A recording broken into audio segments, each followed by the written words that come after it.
Want to follow your favorite team on the road? Book a place to stay for any budget on Booking.com. When a humble turd graced a ride along with Michael J. Crawford, along came this song. The turdistan he fought, a bedridden devil, his army of clones at his jaw did they revel. They came after us, crossed the borderline, took all our offers to send down their mines, while the feathered beast read out dear Bob. So cried the trekker, this madness must stop. Toss a coin to your trekker, oh planet of plenty, oh planet of plenty, oh. Toss a coin to your trekker, oh planet of plenty.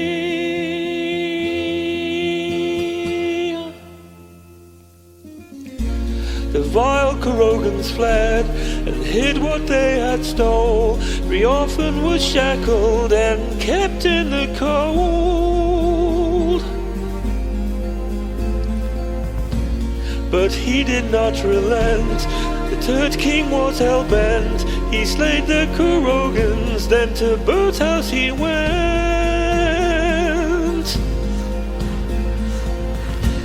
And with a mighty blow he struck that button red. The mighty bird folded in two by his bed. That's my epic tale, our champion prevailed.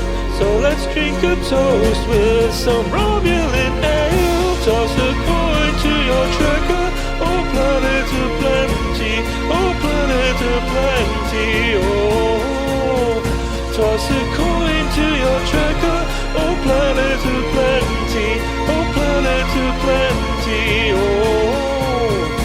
Toss a coin to your trekker, oh planet of plenty, oh planet of plenty, oh. Toss a coin to your trekker, the great Turdistani.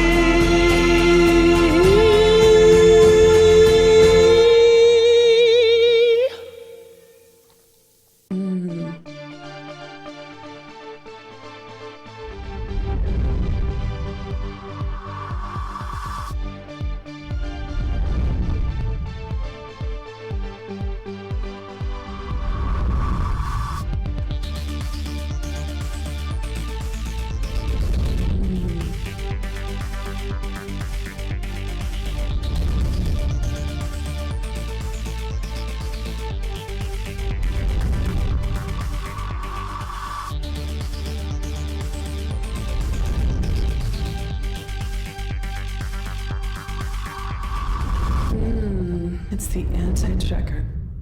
We will return to your scheduled programming shortly, or we are currently experiencing technical difficulty.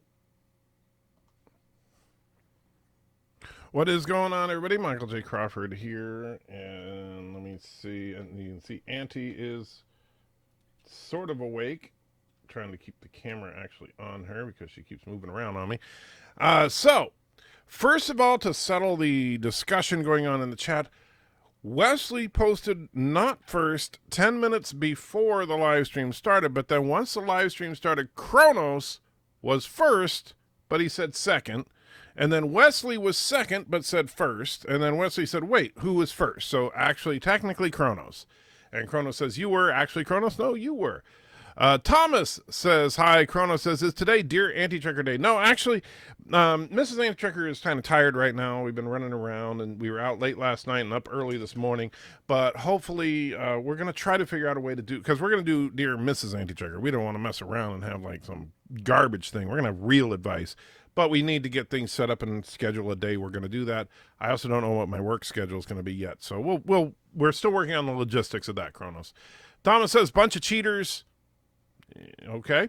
Wesley throws 99 cents into the chat. Thank you so much, Wes. And says number 15 after we start. So we started. So here is number 15. Sir, we are being hailed. On screen. What is your problem? I am lore. Do you need help? I have a YouTube channel. My YouTube channel is Lore Reloaded. Let me guess, the rubber band broke, right? I make YouTube go.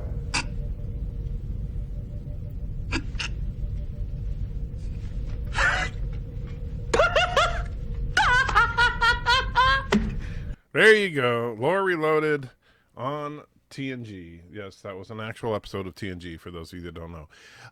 Chrono says, need to grab my lighter. Rockin'. Yes, I love that song. Thank you again, Aberjam. Live with Matthew says, hey, Checker and all, how you doing? Aberjam says, greetings, oh great Turtistani, and I cannot sing Turtistani the way you did. Holy crap. You should add some video bird of prey disasters to the Kuroga National Anthem. That's not a bad idea, Thomas. And I know, Aberjam, I saw that you put up a revised version of the Kurogan National Anthem, obviously censored because the evil dictator threatened on your life. You don't have to say anything. We understand. You know, you got to take care of yourself and your family, and if you're being threatened by the dictator, we get it. Rock Solid is in the house. Says, remember to smash the like button, share via socials, join the Patreon, donate if you can, and make sure you're still subscribed. Indeed, turn mic and cam on before streaming and visit my community tab for reasons. Yes, absolutely. And Chrono says, yay! And then Surf says, do you have a schedule? Not yet. So I'm waiting to, I don't know what my work schedule is going to be in a couple of weeks. So I'm kind of in limbo right now. Wesley tried to cheat like the evil Kurogan he is. Did he really? Shame on him. Mr. Miles is forever first. I'm forever awesome. And Bird of Prey will always be known as Crash O'Prey 5, our lovable evil dictator. Well, yes, that is all true. Although he's also Cheater O'Prey as well. Admiral Zaval's in the house, says, yo, how you doing, Admiral? Cinnabon is also in the house, says hello. Chrono says, your sound is only coming through my left speaker. Oh, shoot, I know what caused that. Hold on.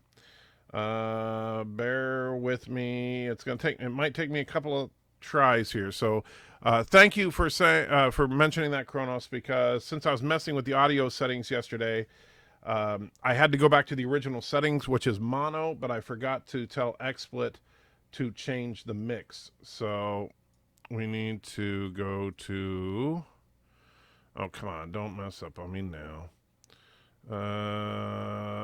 Man, sometimes the way these computers are,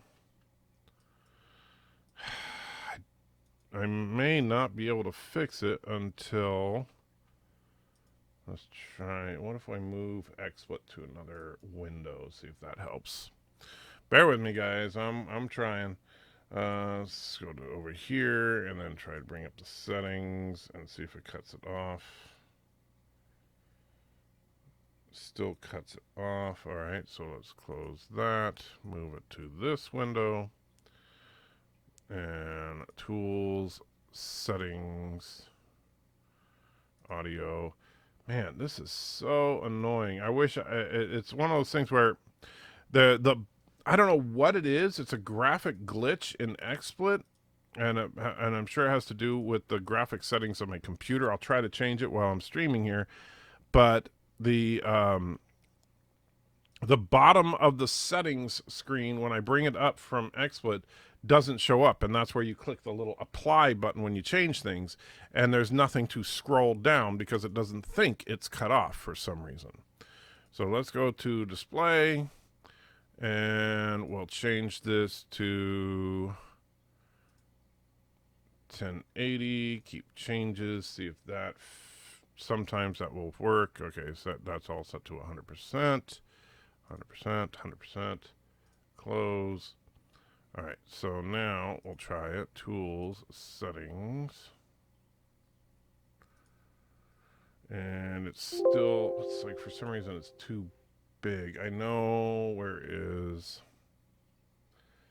Ah, goodness, this is not what I wanted.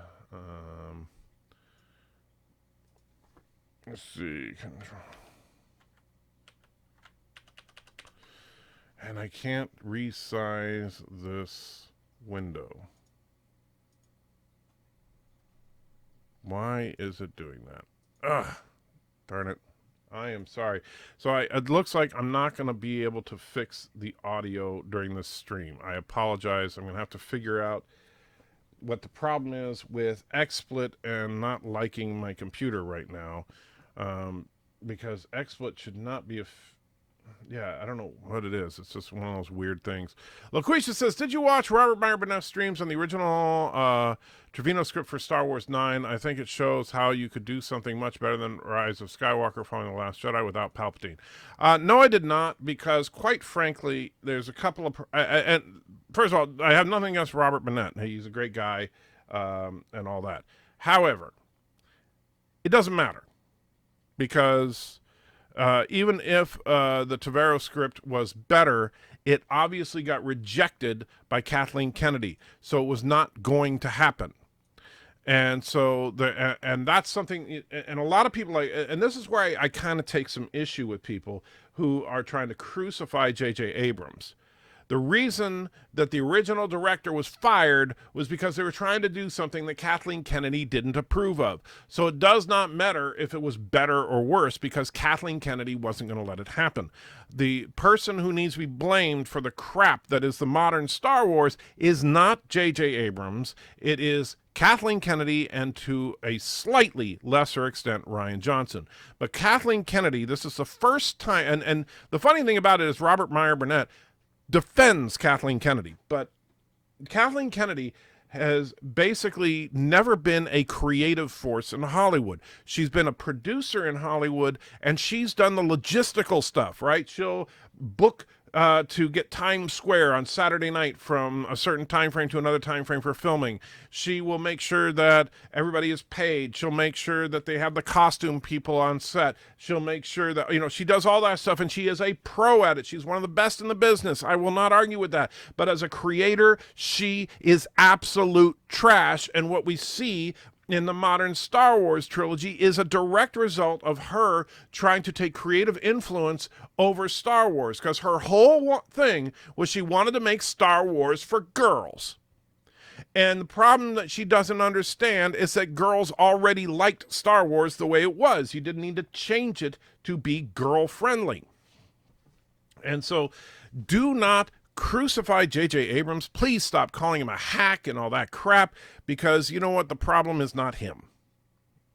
And so I'm sorry for going on a little tirade there, Loquisha said. I'm not mad at Robert Meyer Burnett, but speculating over the other scripts is pointless, because as long as KK sits in the throne of president of Lucasfilm, we are not going to get a good Star Wars movie. It's not going to happen unless, and we don't know, but there have been rumors flying around, unless it's true, the rumors that she has basically lost her power and the Mandalorian is the first thing produced post her getting basically virtually demoted. If that's true, then there could be a bright future for Star Wars still. But she needs to be removed from her job, period. She absolutely needs to be removed from her job. And Iger is a fool if he does not fire her at the first opportunity. That's what I'm going to say. Auntie is forever cuter than Baby Yoda, who tastes like chicken. I've never tasted a Yoda, so I don't know. Wesley says, my stream went well, but no game sound was picking up. What are you using for broadcast? Using XSplit, or are you using OBS? Because if you're using XSplit, I might be able to help you a little bit. If you're using OBS, no clue. You could talk to Lore Reloaded, though. Wesley says, I don't know why, but I can only hear you on the left side. Yeah, that's my fault. It's this. I was messing with the audio settings, and I got it to be a balanced stereo output, but now it's not. And in XSplit, I need to change it to mono so it'll come out both headsets, but I can't do that because of some weird graphical glitch with XSplit. I probably need to reboot my computer a couple times to get it fixed, and I'm not going to stop the live stream now. As much as I hate the fact that it's only coming out of one ear. But I can't fix it on the fly, because I can get to the settings screen. Let me see if I can show you guys actually. If I go to game screen, all right, so obviously that is the live stream.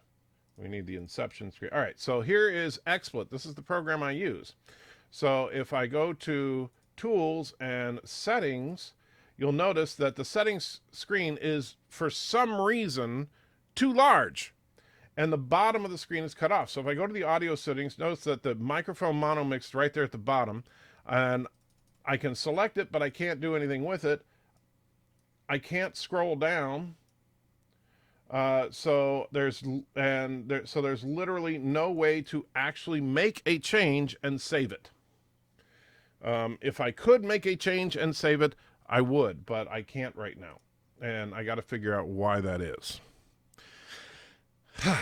So I currently chained to a half dozen orphans and a harem of she-males being fed gruel and intermittently flogged. Oh man, Aberjam, I'm truly sorry. We'll send a rescue squad out for you, and get you out of there, my friend. Wesley says, yeah, hashtag me too. Wesley says, Kronos, thanks, it'll get better. As far as the live streams, yes. Better, thought I was going deaf in one ear, but I'm not that old. Sorry to hear that you have mono. Yeah. Yeah, and I wish I could fix it on the fly, but there's just no way to do it because of the stupid glitch. Joaquin Phoenix says he was open to play Joker again. Yeah, but here's the problem, Surf, is that both he and the director of Joker have said they're never going to do they're not going to do a Batman movie. They'll do another Joker movie, but they won't do a Batman movie, which means we'll never see Joker versus Batman with Joaquin Phoenix, which makes the Joker movies a complete waste of time. And don't get me wrong, I think Joker was probably tied with Endgame for me right now for best movie of 2019. But if they never do a Batman movie, it's a pointless film. It's absolutely pointless. So since I'm new to the channel, can Andrew or someone tell me, are the live streams in addition to or now replacing the Star Trek review series? No, the live streams are in addition to. The problem, and I'll tell you, Verdo, and just to give you a little bit of background here, I have had a hell of a year. I'm recovering from surgery right now, and I also had a severe case of sleep deprivation, which has been basically making it so I can barely focus enough to do anything. And I actually just got the medication, the CPAP machine, everything is just now coming together, so hopefully I'll be able to focus again soon and get content out more regularly. So if you've noticed that, yeah, it seems like I'm putting out less content now, that's not by choice. That's because I've quite literally not been able to focus enough to get the content done. I've been working on this video twice as long as I should have been, but I'm currently, and I'll show you since I was doing the old Inception screen a second ago. Anyway, if I go to that's not, I'll go down here, turn that off. This screen. So this is DaVinci Resolve, the editor that I use. And you can see that I am actually midway through editing the Jem'Hadar battle breakdown. It's in a battle breakdown of the episode Jem'Hadar.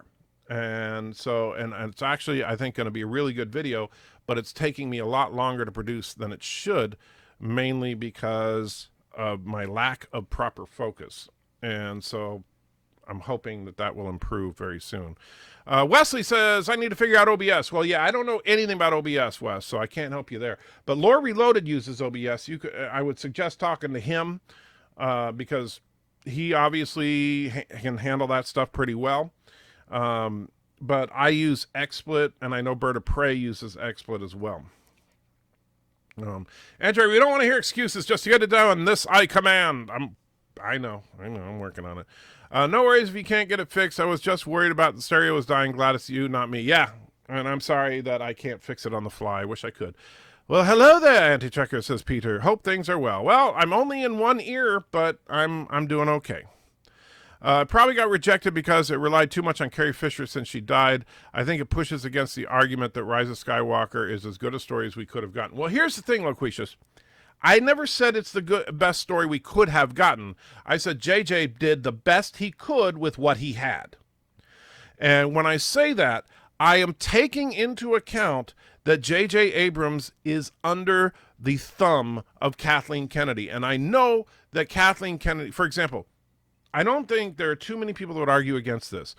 And I don't know anything about the alternate script that was rejected. But the ending of Rise of Skywalker would have been about 1,000 times better had Rey turn to the dark side and the final fight be between Rey and Ben had to defeat Rey, and that last shot was Ben on Tatooine saying, "I am Ben Skywalker."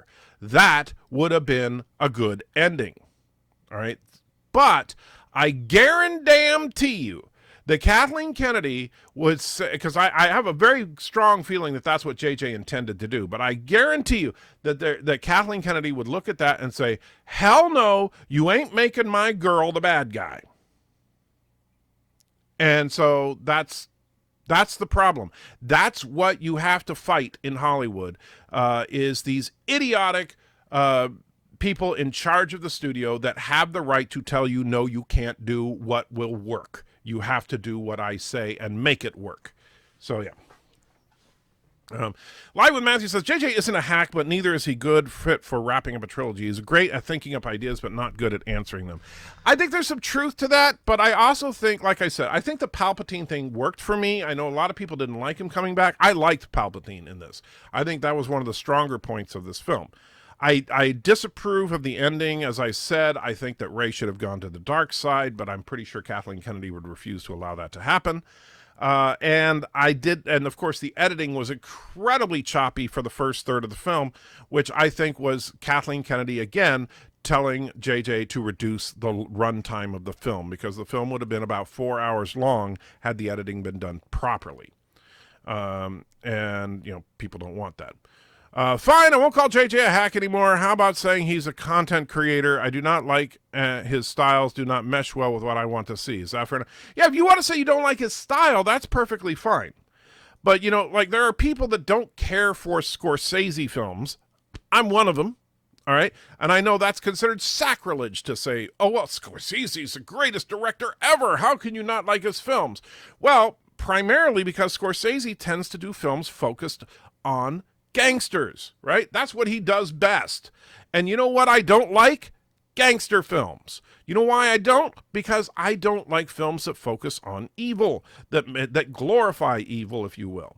And it's not because I'm a prude, because I like a good bad guy, and there are exceptions to prove the rule. For example, I think Joker was a great movie, but that doesn't mean I want every movie to be like Joker. And so I don't particularly care for Scorsese. And I also don't like Scorsese on a personal level because he doesn't consider anything other than the kind of movie he makes to be actual art. Like when he's talking about superhero films not being cinema, I really wanted to punch him in the face. But I don't care for that. But I will absolutely acknowledge that he is one of the best directors on this planet, if not the best. And so I will not deny his skill as a director. But his style of movie, I don't care for. Are you in stereo? No, I am not. I apologize, Jeff. It is a problem with my broadcast software that I can't fix until I'm done with this live stream. And RMB doesn't like Abrams in general. Robert Burnett does not like Abrams, but he admits that he's a competent director and doesn't hate Rise of Skywalker either. He's only a bit below where you are in terms of rating it. Well, I'll give him some kudos there in that case, because, I think that anybody, and this is anybody who analyzes film and cares about film and understands film, and I know that Robert knows film, all right? I know that. He knows film better than I do. So someone with that level of understanding of the filmmaking process, if they say, oh, Abrams is a hack, I would absolutely disregard anything he had to say after that, because I would know that he knows better than to say that. But Roxanne says, stop the live stream for all that is good and holy. Stop the live stream. Well, I will in a bit, but, no need to be a jerk about it. JJ's script had elements of the other script, even though people still like Mary people like Mary still wasn't happy even when JJ and the other one brought in the same force healing. Force healing didn't bother me, honestly. But I know a lot of people got worked up over it. Oh, God, force healing, that ruins everything. No, it doesn't. It just means that, just because Obi-Wan didn't use force healing on Qui-Gon. Maybe Obi-Wan never learned that skill. Maybe he didn't understand it. Maybe he wasn't strong enough in the force. Obi-Wan was neither a Palpatine nor a Skywalker, so he wasn't that strong. And I would dare say that as far as in the Star Wars universe, there are 3 factions that are insanely strong with the Force. The Skywalkers, the Palpatines, and Yoda. Right? That's it. Kenobi is good. He's skilled, but he's not innately strong with the Force like a Skywalker or a Palpatine. And let's see, what... Oh my goodness. From Bird of Prey's live stream. Thank you so much, Thomas. Look at this. Bird killed nuns. Karoga murders nuns. There you go. The proof of the atrocity of Karoga. Thank you, Thomas. I think Lucasfilm turned down the Dark Fate script because Carrie Fisher passed away and the plot needed her for new shots. That could be part of it. But you know what? Here's the thing. You can do it if any skilled writer could have taken Leia's part and melded it into something else. So, that's a thing. Can't wait for JJ to not destroy Batman and the rest of the DC franchise. Also, your sound effects are in stereo, just your mic is mono. Yeah, well, that's because the microphone goes through, the way the XSplit works. And I'll bring that up again so you can see. Let's see. That's not. There we go. So this is XSplit right here. So if you notice right here, there's a microphone icon. If I click on, say that's what mutes me. So like when you guys yell sound, it's because that's clicked. This is the system audio. So for example, if I'm playing something, a game or something like that, that's the sound for the system. XSplit then puts both of them out to YouTube. So they're both set to stereo right now. The problem is that my microphone is not stereo, it's mono. Now there is, the only way I could fix it would be to get a second microphone, which I do have one here. So if I were to grab this is another, well, you can't see me right now, so let me switch screens again.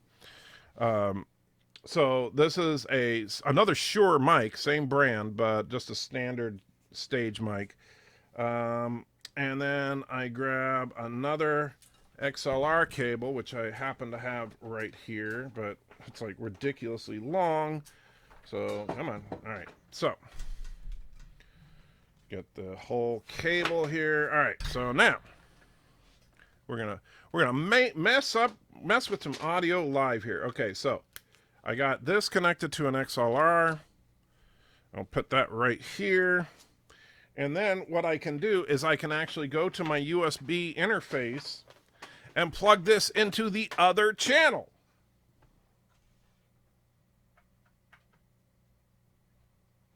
And give me a second. And now it should be in somewhat stereo, although the right channel is through one mic and the left channel is through the other mic. And so that's basically a weird, I don't know how it sounds right now. It probably sounds like absolute crap, but that's kind of a thing. And I'll leave that unless you guys hate it. So that's my jury-rigged fix for it. And I have no idea how it sounds, but and so that sounds so much better. All right, so we'll leave it like that for now. And actually, that helps. This kind of a setup is good for interviews because let's say this is actually the microphone that Mrs. Antitrekker uses, and so I'd be like, "Hey, so Mrs. Antitrekker, how you doing?" "Ooh, I'm doing great." And that way you get it in different. You could get a feeling of separation between the two people. And I'm assuming that's Thomas again. And by the way, Bird of Prey I saw was in the chat. And so what's the deal with? Oh, look. More nuns slaughtered by Karoga. Look at that. The actual picture of the slaughter in progress. I can't believe the evil of Karoga. That's just what a jerk. And by the way, here's the thing about JJ taking on DC movies. I actually think JJ is a better fit for doing superhero films than I do for big sci-fi franchises. If you look at his style of directing, very kinetic, very action-oriented and stuff, he absolutely would be a good fit for a superhero film. So if he takes it seriously, I have high hopes for him taking on the DC Universe, because you know what the DC Universe needs? Someone who is a good creative in charge of it all. And they have not had that as of yet. So I'm hoping. Let's see. Live Matthew says, you need to come on a stream, hopefully this week with Rock Solid, and make me talk Rise of Skywalker and me and talk Rise of Skywalker. I'll tell you what, Matthew, if we can schedule a time, I'm down. And Rock Solid, you have my Twitter. Let me know what times you're available, and we'll try to make it work. And as long as I don't get, something crazy like an invite from Nerdrotic to come on and argue about it, I will be more than happy to do it. JJ should do a new Stargate movie. I don't want JJ to get away from sci-fi. I don't think he's a good fit for sci-fi. He doesn't understand the high concept stuff. How do you make a good green screen? How did you get yours? Mine, I actually purchased on Amazon. This is an outstanding green screen. Let me tell you, I've had a lot of different green screens that some I've made, some I purchased, and this is by far the best. And I will tell you that it's. I'll dig it up for you. So that for those of you that want to do content creation and you want a good green screen, there's a couple of nice things about this particular green screen. One is that it is collapsible and portable. So this does not take up a lot of room, believe it or not. And so if I turn, let me go in here and go to color and none. There we go. So now this is what the screen looks like natively, right? And the end of the screen is like right, if I move it just a little bit, you can see there's the edge of it right there. Right? And the other edge is right there. So it's not particularly big, but you just put it behind you in such a way that it works. And it's actually, like I said, it works really, really well. I'm finding the link for you guys right now. So that you can see the exact, there it is. Where'd it go? All right. And there's the product. And so, of course, I am in no way, shape, or form sponsored by these people. Whoops, that was stupid. Copy, not paste. All right, see if that works. All right, there it is. And so it's not the cheapest. I'll be honest. It ain't dirt cheap, but it is really, really good. So in XSplit, I turn on the basic default chroma key settings, and it's that good. Very little tweaking. The only thing you really need to make sure is that you have a good bright light on you. Otherwise, it's not going to work very well. And I will tell you, in a proper lighting scenario, which I plan to do eventually, is you need to have a few lights, because you should have different lights focused on your actor or talent or whatever you want to call it compared to the green screen. Right now, there's just a single light in front of me because I can't afford good lights. There's a few things I need. Let's see. Back to the chat. Can't wait. I already read that. I already read that. Jeff says, how do you make good green screen? I read that. Endgame and Joker, both terrible, Andy Tracker. Well, Rock Solid, you and I can have a debate about that. I don't know why you would say that, because I think they're both excellent movies. Well, I can agree that Endgame was rough, but certainly a crowd pleaser. But hate for Joker? Yeah, I don't understand. I think he's the first person I've heard hate on the Joker. Verdo says, oh, wow, glad to hear you're getting your health taken care of. That sucks that you've been dealing with it. Yeah, I know, and that's the thing. I know a lot of people have asked, like, where's all the... There was a period of time at the beginning of mid last year, where I went for like a month or two without getting a single video out because it was so difficult. I like Phoenix's Joker more than one actor who... something drugs and that other tattoo joke. Yeah, I honestly think Joaquin Phoenix's Joker is the best Joker we've seen on screen. Unfortunately, he's never going to fight Batman.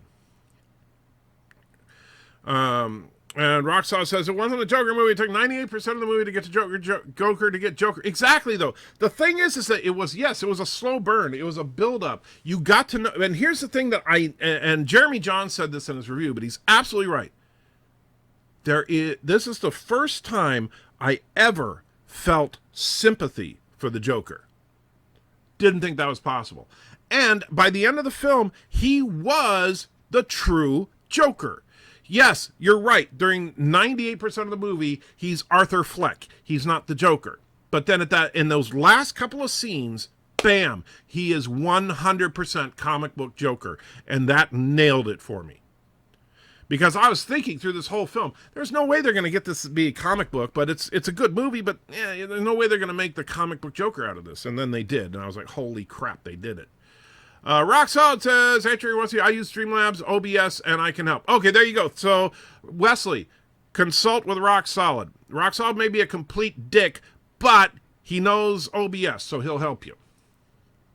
I found Bird of Prey Palace in Just Cause 3. Awesome! Don't forget to record it, sister. I need to get back to some Just Cause 3 to take out Bird. Well, if I can't get fixed, maybe I should switch to... X Spite. It's X, the letter X, and then split. X, S-P-L-I-T. But yeah, X-Split is good. I like it. I think it's a little more solid than OBS, but a lot of people love OBS, and so I'm not going to knock it because I don't use it extensively, but X-Split I'm used to. Dan says, The New Mutants is an upcoming American horror film based on a Marvel Comics team. Was initially developed to be an installment of the X-Men series. Yes, Dan, did you copy that from an article? Because that's what it sounds like. Verno says, damn, it would have been a good, that would have been a good ending. I actually liked the movie. And yeah, exactly. If you would, you'd say, like, if I assume you're talking about, like, if Rey had turned dark or something. That'd be a good character evolution with Kylo regaining the Skywalker name. Exactly. That would have been freaking awesome had they done it. Thanks, Thomas. Oh, yeah, that does look like, hey, Bird, yeah, somebody's closing in on you, buddy. Someone's closing in on you. The Palace o' Prey is in Thomas's sights. But yeah, I think it would have been so much better. And the thing is that it would have regained something that was lost from the very beginning in the sequel trilogy. Tension. You have to have tension. You know why the Return of the Jedi is my absolute favorite movie of the Star Wars series?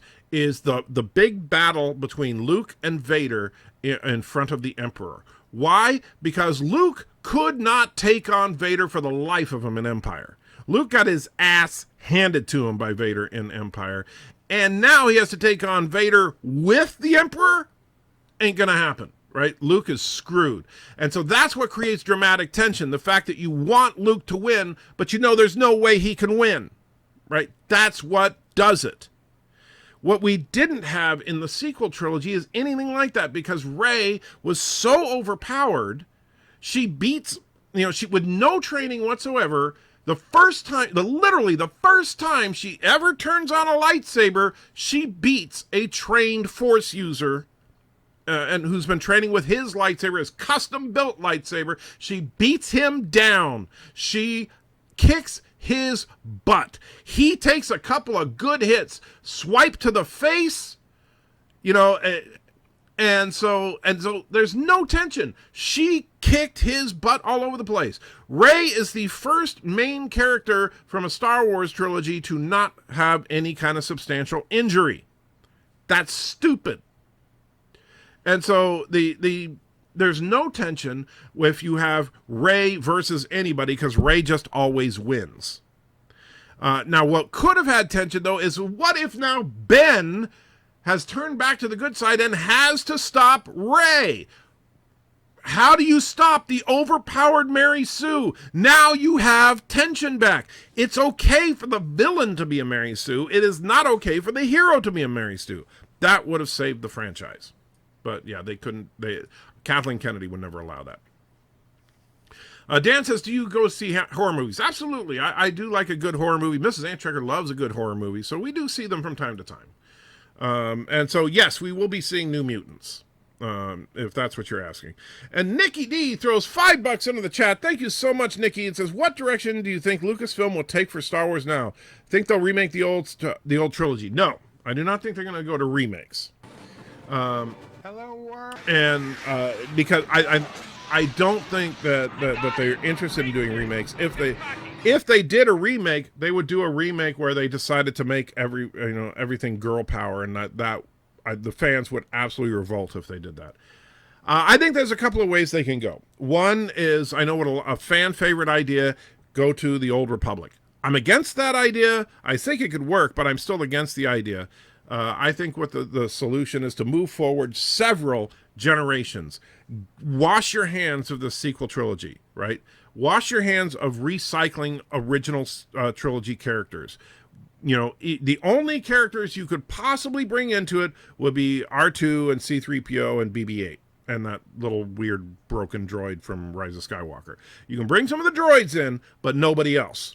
But I wouldn't even bring them because Anthony Daniels ain't getting any younger, and when he dies, then are you going to get someone to imitate C-3PO or what? No. I'd say just wash your hands of it all. So let's say that you make a new Star Wars trilogy set 100 generations after Rise of Skywalker.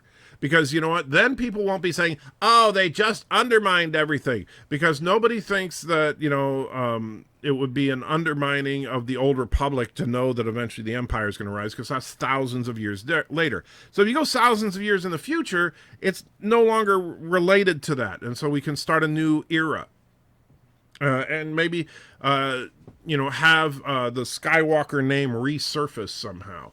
I think that could be good. Someone said Lucasfilm changed the JJ cut in editing, like the Reylo kiss added and other stuff. I don't know about the Reylo kiss, but I guarantee you that first third of the movie was completely butchered by somebody. Did I lose my hearing on the right ear? No, that's a problem with the audio settings. That's all. Should I hold this up here? Is that better if I do that? But I'm not going to do that because that would get very tiring after a while. Cinnabon talked to you after the streams as well. Oh, okay. What he had and who he was under are two different arguments. If KK is the issue, then lay the fault at her feet and not with JJ's resources. Well, that's the thing. JJ's resources were determined by KK. That's the thing. Kathleen Kennedy is the core issue, Aberjam. And I've said that over and over and over. I cannot stand what she has done to the Star Wars mythos, and in partnership with Rian Johnson. But Kathleen Kennedy is the primary cause. Rian Johnson is a symptom of that cause. The fact that she hired Rian Johnson was given free reign. He created the abomination that was The Last Jedi, and she was celebrating it so much that she granted him his own trilogy before it even got out. Someone says, would you consider a video review on the Morbius trailer? I might. It's a Morbius trailer, I gotta say, I thought was pretty good. The short trek Children of Mars is clear proof that Kurtzman and CBS have not paid attention to TNG and TOS from the moment the shuttle comes and the point of the attack, everything is wrong. Yeah, here's the thing. I gave Children of Mars a high score because standalone, it's good. I'm not going to say it's a bad short. It's actually really, the story's about the two girls, them reconciling their hatred of each other over a shared tragedy. That was well made. I'm not going to deny that. That being said, you're absolutely right.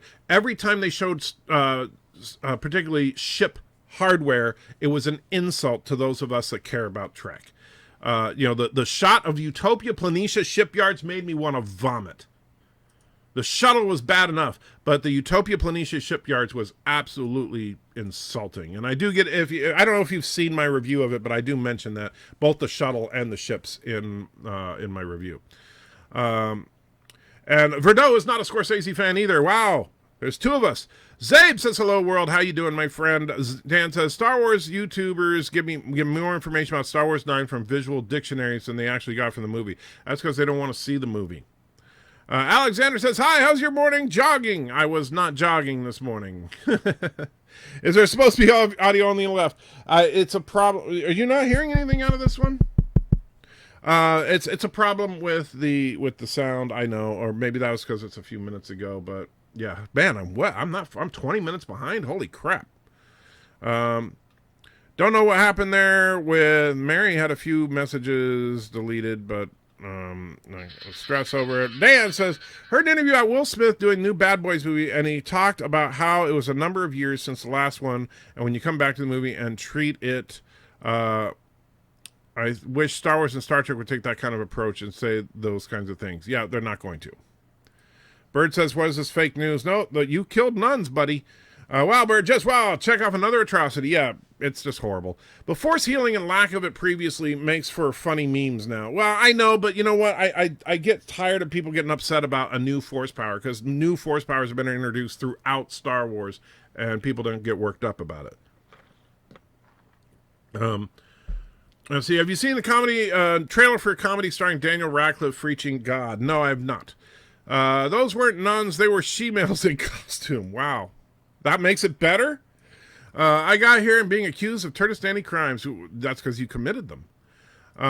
Alexander says, maybe healing is from the Dark Force. Darth Plagueis was able to create life. That's the thing. I don't have a problem with it because it does fall into the description of Darth Plagueis. I sent Bird of Prey 5 to space on a chair in my stream. Very good. That's where he belongs. Please mute the audio again. I like that sound. Funny. And now all the Sith, including Darth Plagueis, live in Rey. No, all the Sith lived in Palpatine. As long as people don't think force healing is a new thing invented by people during the Disney sequels, it's been in video games. That's the problem, though, Dan. That's what they think. That's what these haters think. They think that somehow J.J. Abrams just pulled full force healing out of his butt. Force healing has been around in the games. It's nothing new. It's been in the EU forever. Where is the system MCU Aunt Nay naked on your program? No, I don't. That's definitely not that. Chrono says making noise for dummies. Okay. Okay, so here's where the sound got better, so that's why I was still getting stuff. I'm sorry for being... Man, I'm 15 minutes behind. I'm sucking. Valor says, on Toxic Femininity, Mary and the others just kept saying, why didn't X use Force Heal on Y? That argument gets tiresome and used to attack JJ. Yeah, but the thing is, it's like, you could say that about anything that comes up in sequels, right? And in fact, how many times in Star Trek could we argue, well, why didn't they just use the transporters? Because they did it before in this episode, because writing, because drama, that's why. There's a new Hugh Laurie sci-fi comedy adventure, Avenue 5 trailer. There's a big spaceship in it. Well, big spaceships are nice. Keep the 2 microphones. Well, I'll keep it for right now. 2 microphones for stereo. What a concept. Yes. If I could, I'd get 2 of these. Then it would sound really good. But then again, this is still underpowered. Of course, Mrs. Antrigger's mic is better. Actually, this mic is better. This mic is more sensitive. Bird of Prey saying false flag. No, it's facts, buddy, facts. Well, it's like Lay's potato chips. You can't kill just one nun. Wow. JJ, we have a reason to dislike. He is 100% at fault for Star Trek Discovery because his universe that Star Trek Discovery is based on. Well, here's the thing. I understand what you're saying there. If you dislike what they did with Star Trek Discovery, based on what they did with Star Trek 2009, fine. But first of all, Kurtzman had more to do with that than JJ. And Kurtzman is still in charge of Star Trek. JJ has not been. JJ did not direct Star Trek Beyond. He has not really been directly involved in Star Trek production since Star Trek Into Darkness. That being said, yeah, you can say, I don't like what they did with those movies. That doesn't make JJ a hack director or anything. It just means he did something you didn't like. He made creative decisions you didn't like. And I'm with you on that. I didn't like a lot of the decisions that were made in the JJ verse and in Star Trek Discovery. But people need to separate. Well, that doesn't mean he's untalented. It just means that he made bad choices, that he should not be involved with this franchise because he clearly doesn't care about this franchise. And people knew it when he was named to be directing the new movie because he said right off the bat that he was a Star Wars fan more than a Star Trek fan. He said that while he was directing Star Trek 2009. And so for anybody to be shocked that he tried to make Star Trek into Star Wars, well, Did you not listen to him? He was obviously telling you the truth. Wesley says, how many devices do you have plugged into that poor computer? A lot. Let's see. Well, these two microphones, I have an external hard drive that's plugged into it. Of course, I have the audio stuff. I also have the Stream Deck, which, by the way, if you live stream, this is another tool that I highly recommend, the Stream Deck. I had a smaller one that I gave to Bird, and he'll vouch for the fact that these things are freaking awesome. So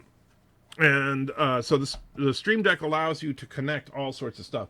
I also, of course, have the webcam over here, the anti-cam down here. So, yeah, lots of stuff. Dark Fates sounds more like a piece of music Star Wars should use. It kind of does. Life with Matthew Friday. I'll tell you what, Roxall, if I am not invited onto Friday Night Tights, then yes. But I'm hoping, I don't know if it's going to happen, but I know that Ensign Ricky said he was going to try to reach out to Nerdrotic today to see if I can get on Friday Night Tights. If I can't, then absolutely. If I can, I got to give priority to that because that's something that Nerdrotic and I need to have a conversation. Alexander says, DC will raise with Wonder Woman 1984, swinging from lightning and all the other future of DC. No, that's horrible. I'm sure Anti-Trigger's computer is looking more like the Borg as time goes on. Oh, yeah, there's wires everywhere here. Down to do a Bridge Crew stream today, your channel, or Cinebuns? Possibly, Wes. What I'll do, it's going to depend. I got a lot going on right now. And in fact, here's what we could do. If I can squeeze it out this afternoon, maybe. And I got to get this video done. That's the thing. I've been working on this stupid video for over a week, and I should have had it done last week, and I owe it to people to get this video out. If I can get the video done, then yes. And what we'll do is we could stream it on the subscriber stream. And even if you and Cinnabon, I think Cinnabon's a subscriber, and I don't know if you are, but whether you are or not, I'll invite you into the stream, and that way we can do it there. Bird of Prey killing random Kurogan people. Yep. Well, Bird of Prey likes to kill people. That's his favorite thing. Chrono says, I just received notification. Seriously? Wow. Candace Green says, oh my God, it's green. Oh, you mean I was talking about the background. There's me putting the link for getting that particular product. And Roxanne says, 2020 is not particularly big, but it's behind you. It just works. What Frank told Freddie during their first tryst. Speaking of Gary, he seems to not want you on Friday Night Tights. Odds are the universe will explode because of you versus Jeremy, who does negativity for money, and you would likely beat him. I fought with Jeremy a little bit before, but I don't know. Maybe behind the scenes, Jeremy doesn't want me on. I don't know. I don't know. If he doesn't want me on Friday Night Tights, you know what? He should just say it.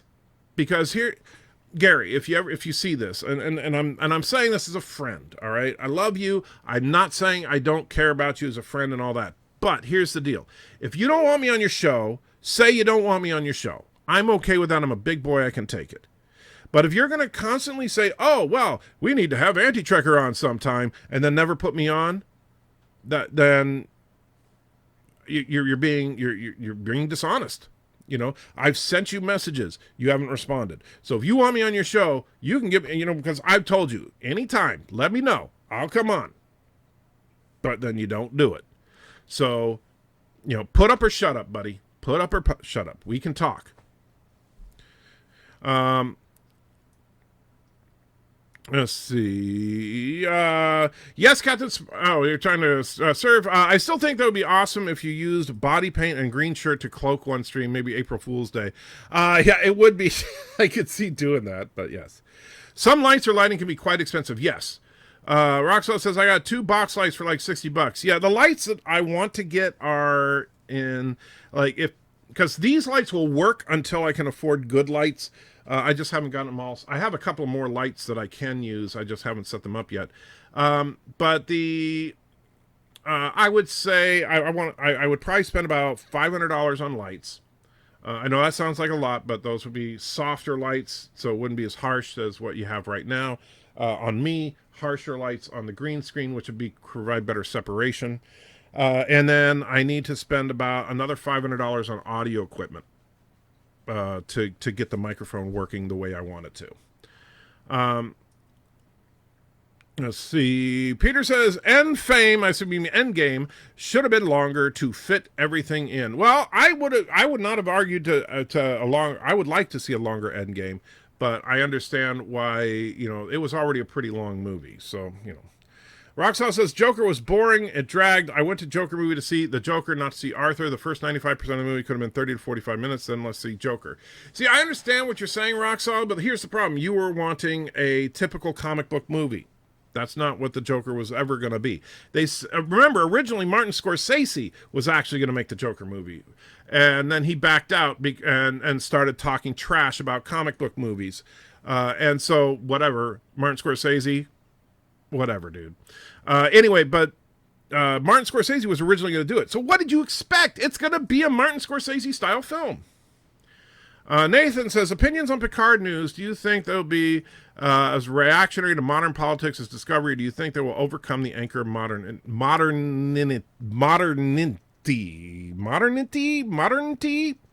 whatever that is, but I understand your meaning, Nathan. I don't know. Here's the thing about it. From what I've seen in the trailers and stuff, I can definitely see that, okay, Federation is corrupt. They're using Data's designs to make a robot army and all that, and Picard pisses off about it and stuff like that. That all makes sense. Are they going to blatantly suggest that this is the Republicans taking over Starfleet? I don't know. If they do, then it will piss me off. If they leave it as it appears in the short trek and the trailers, I'll probably be okay with it. What I'm not okay with is the fact that they're using Star Trek Discovery ships. I am definitely not okay with that. And the funny thing is, so far, every single ship we've seen has been outdated. Like, look at they showed a Romulan bird of prey that's a TOS bird of prey. So they just like, well, look, guys, we put the TOS bird of prey in. We love your fans. How about a warbird from TNG? The Daredex was a nice-looking ship and would make more sense.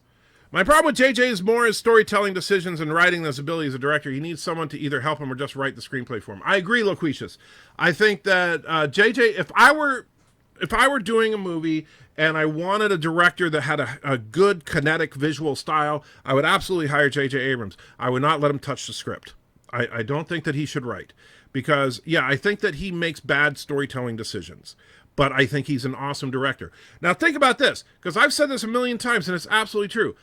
George Lucas is a great storyteller. He's a lousy director. All right? Look at what he directs. The prequels and the first movie. The directing in those movies is crap. All right? George Lucas can't direct his way out of a paper bag. He sucks at directing. But he's a great storyteller. All right? So that it's just not his, and I'm not saying that George Lucas is a hack just because I think he's a poor director. And actually a poor screenplay writer. What he's good at is breaking a story. Then he shouldn't have been called Joker. He should have called whatever. Dude, you know what? Batman Begins, and are you saying it should have been called Bruce? Because Batman doesn't really appear until the third act of Batman Begins. Is any origin story, should it not be called whatever it's the origin of? Hey, maybe Iron Man shouldn't have been called Iron Man. It should have been called Stark, because he didn't really put on the Iron Man suit until the last act of the movie. So I'm sorry. Just because it wasn't a fast enough paced movie for you, just because it wasn't a typical comic book film, doesn't mean it was a bad movie. And I think that you are inserting your expectations instead of reviewing what it was. Surf says, yes, the end of Joker was epic. I want the movie to last another hour. I agree. And that's the thing. You should always finish the movie when the audience wants more. If the audience says, oh, I'm satisfied, you put too much in your movie. That doesn't change. The Asian Muslim wife born in the USSR is the best choice. No, it doesn't change that. You're absolutely right about that. I guess it would be more Discovery per Stewart's request. We'll see. I know that Stewart is a typical progressive political lefty SJW type, but that doesn't mean that that's what we're going to see blatantly in the screenplays. Maybe they have more subtle writing, and if so, Thank God. Maybe it's going to be just as bad as Discovery. If so, oh God.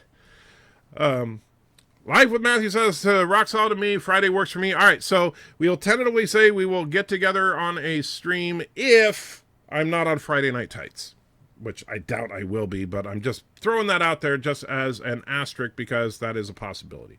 Candace Green, says, I've never been on this villain backstory kick of late because of my own reasoning. I trust your view on this. Well, that's the thing. I don't want villain movies. I never liked villain movies, but Joker is an exception. Joker is a freaking awesome movie. And, and the thing is that, like, I couldn't believe that I was feeling sorry for the monster that is the Joker. And that is brilliant. Wait, Jedi is your favorite Star Wars movie? It's mine, too. How can you be so wrong on other movies but right on Jedi? Because I'm right about the other movies, too, Rock Solid. You're wrong. Alexander says, why didn't we have in the sequel this Jar Jar Binks? Because Jar Jar Binks was part of the prequel era. You didn't have any of the characters from the prequels in this, except for R2 and C-3PO. I love the smell of renting in the morning. Well, I'm glad to make you happy. And there's Nikki's $5. Thank you again, Nikki. I truly appreciate it. And yeah, I certainly hope they don't remake the old trilogy. What is this love affair with weapons that can destroy worlds? I think it's kind of stupid. The Star Destroyer, or the I guess they're now, what are they? They're the Death Star Destroyers. That's what I heard somebody call them that. That was kind of dumb. I think that it would have been epic just to see a fleet of standard Imperial Star Destroyers. You did not need to put super weapons on them all. That was kind of stupid. And in fact, they could have, and they didn't though, they could have tried to help out the argument of Star Trek versus Star Wars by actually showing Star Destroyers bombing planets without a super weapon on them. Because one thing I've argued about the firepower of Star Trek versus Star Wars is Star Trek firepower is far superior. And having to put a gigantic gun on the bottom of a Star Destroyer to do planetary bombardment is proof of that. But yeah, I think it's kind of silly. I had an idea about that too, and I'm trying to remember what it was. But now I'm kind of not remembering. Jar Jar Binks has saved the franchise for sure. I don't think so. I'm interested in New Mutants. Do you think we're going to get a New Warriors movie or West Coast Avengers movie? I think a West Coast Avengers is a possibility. New Warriors, I don't know. New Mutants, here's the thing. Kevin Feige saw the cut of New Mutants and gave it an approval. I would be very curious to see if they decide to incorporate the New Mutants into the MCU since it's being released after the deal with Fox. Live with Matthew. For my green screen nights, I grabbed a couple of mother-daughter lights from Target. Mother-daughter lights? I don't even know what those are. They cost $9.99 each. I got my lights at Home Depot. They are work lights. And so they are actually quite effective and easy to set up. They each have their own individual stand. I actually have a couple more that I haven't set up because of my leg. But let me see if I can get a picture of it, and that way I can show you. So right there, that's what I got. Even the Last Jedi, I was hoping they'd make Rey and Kylo switch places in a sense. Rey going bad, Kylo turning to redeem himself, missed opportunity. Absolutely, it's absolutely missed, especially since in both The Force Awakens and The Last Jedi, they had hint after hint after hint that Rey was one with the dark side. I agree with Joaquin that Joker is a Rorschach test, says more about the viewer by how he or she interprets it. You don't get that with the usual spoon-fed entertainment. Yeah, Joker is definitely a deeper movie than people give it credit for. It's really good. I'm pretty sure the last scene of the Joker was a nod to the comic book called Mad Love, telling us that we shouldn't believe anything we just watched. I know there's a lot of people that say it didn't really happen. I'm not one of those people. I think it did. But I understand, and if they're going to do a sequel, it kind of has to have. Unless you just want to say everything in the Joker series of movies is just a delusion. Yoda in Clone Wars once said to Anakin, sometimes you are to encounter a new Jedi who can do something stronger and quicker than you, who have trained for longer. Episode was about mastering the Force. Fair enough. And yeah, and that's the thing. Every now and then you find people that can do stuff you can't. Oh my God, new powers. It's not fair. But they're undermining Star Trek by placing Mikey Spock hundreds of years in the future and compounding it with the Picard series, giving legitimacy to it. Well, here's the thing. Well, we don't know what they're going to do in Picard yet. So let's not make assumptions that Picard is legitimizing Discovery. We don't know. Other than the fact that they have Discovery-era ships in that short trek, which was an absolute insult. And yes, I agree, that sucked. But we don't know that they're legitimizing everything. Now, if they throw in something, and this is my biggest fear, is that we have a line in there like, because we know that Picard is pissed off about Starfleet, going bad. And if he says something, well, remember the days of Captain Kirk and Commander Burnham, then I would be pissed off. Because Michael Burnham is not a significant person in Federation history. The Force is Gungan. No, it sure isn't. The problem with JJ is there's no limitations on his magic. Everything has to be bigger than the last. Yeah, and that's a problem in filmmaking in general, though. It's not just JJ. Hollywood has this thing where they always got to make it bigger and bigger and bigger and bigger and bigger. I'm hoping the Marvel studio doesn't fall into that trap, because you're not going to make something bigger than Avengers Endgame. Period. It's not going to happen. Not for another 10 years. Now, if they do Secret Wars 10 years from now, that could be bigger. But they got to build up to it slow, just like they did with Endgame. So they've got to start over. Even if they set it in the future, Jeremy for money will still trash it. Mary and several others will still cry about it ruining the sacrifices of the Skywalkers. Nothing will make them happy. Well, Valor, not pointing the finger at Jeremy or Mary or anybody in particular. Yes, people are going to hate it no matter what, because they hate Disney. They hate, these are the same people that still call it Disney Star Wars. It's, I'm sorry, it's Kathleen Kennedy Star Wars. Disney is actually trying to stop them from ruining Star Wars. That's why we got The Mandalorian. But it's not, oh, Disney bought it and then ruined it. No, it's Disney bought it and Kathleen Kennedy ruined it. Let's get our facts straight. But as far as like this Discovery and stuff like that, or even say if you're talking about the Star Wars thing, yeah, they're going to say, oh well, anything they do is bad because it's Disney, and you know what? I don't have time for that. If you want to argue that it's bad because Disney made it, then quite frankly, you're making an idiotic argument, because that's like me saying that a movie is bad because Tom Cruise is in it. No, Tom Cruise has been in some bad movies and he's been in some good movies. The presence of an actor doesn't make a movie good or bad. The performance of the actor does. It had better to have been the USS Sandwich in the short trek. I'll agree with you on that one. I think the old ship shot was calling up mothballed fleet from the Romulan Rescue Armada. I don't know, Surf. The problem is, here's my problem with that.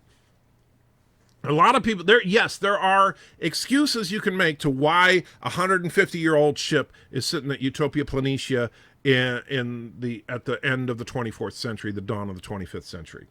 Yes, you could argue it was a museum piece. You could argue that it was part of the Romulan Rescue Armada because they were trying to get together every ship they could. You could argue that it was a ship that they rescued and found and were trying to salvage. However, here's the thing. Number one, we see, 5 starships, I believe, in that shot. I could be wrong, but I think it's 5. Every single one of them was a Discovery ship, right? If you're going to show 5 starships, how about one be an Intrepid class or a Galaxy class or a Defiant class or Miranda class or an Excelsior class or a Steamrunner class or an Akira class? How about you make one of those 5 ships a ship that the fans give a damn about? One of them out of 5. You could do it. You really could.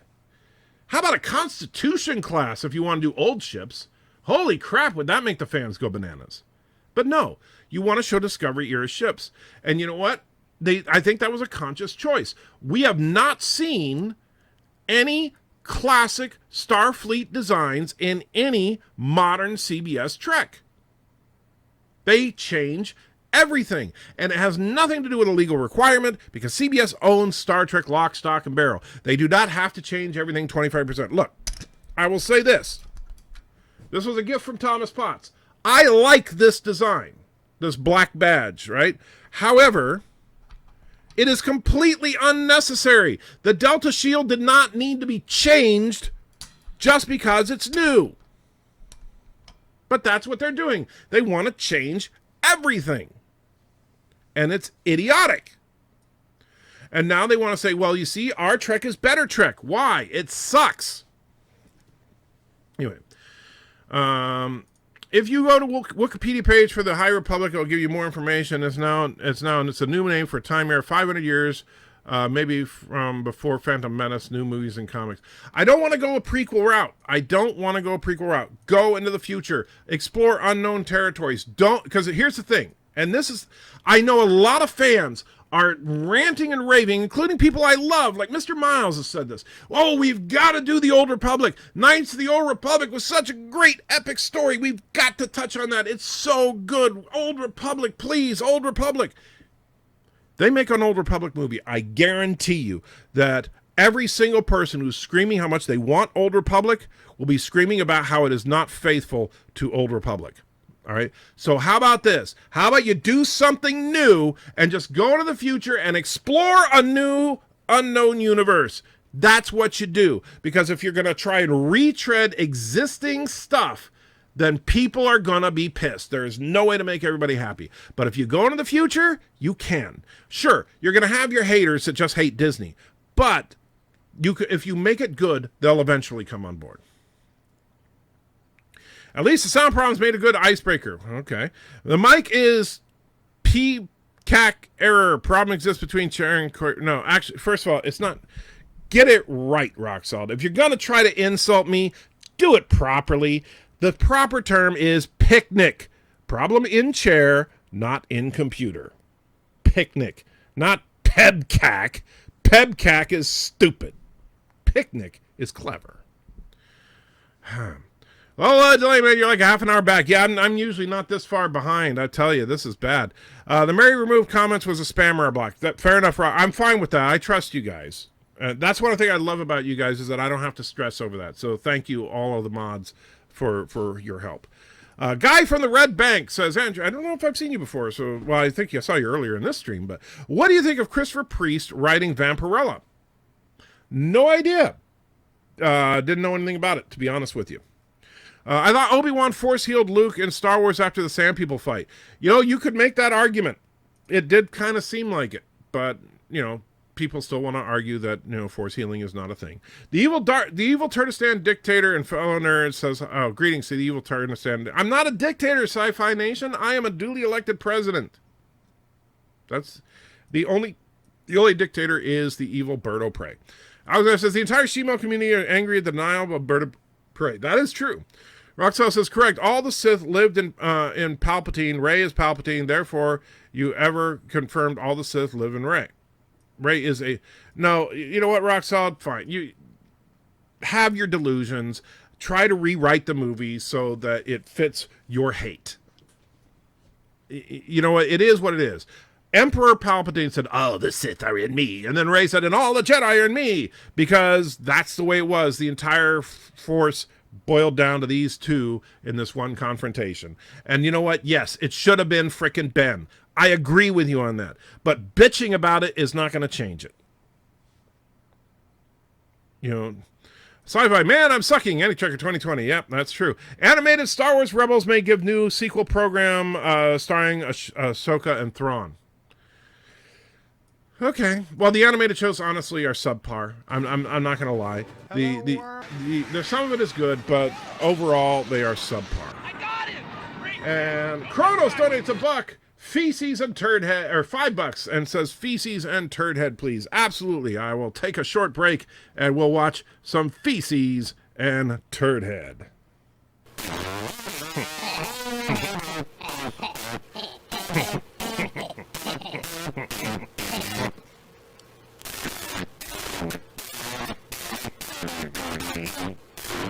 Spinning Spock has space dyslexia. Next on Six Ad World.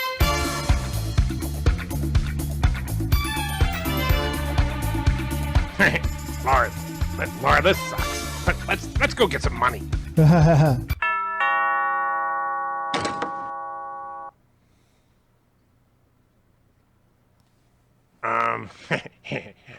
Hi. I'm Feces. This is Lorehead. Can we have some money? Feces? Loreface? What kind of names are those? My name is Lorehead, sir. Lorehead. Like, my head is full of lore. Get it? Yeah. And I'm Feces. Like poop. Anyway, boys, I sure could use a hand from a couple of strong young lads. Okay.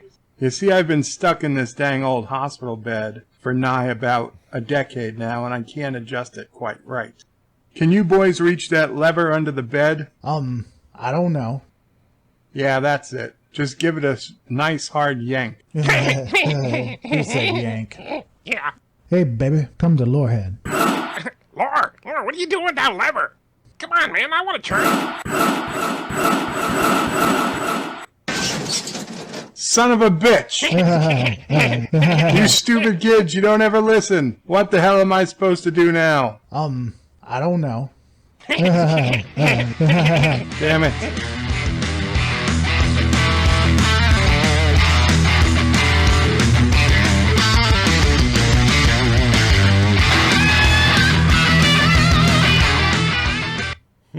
I do love that one.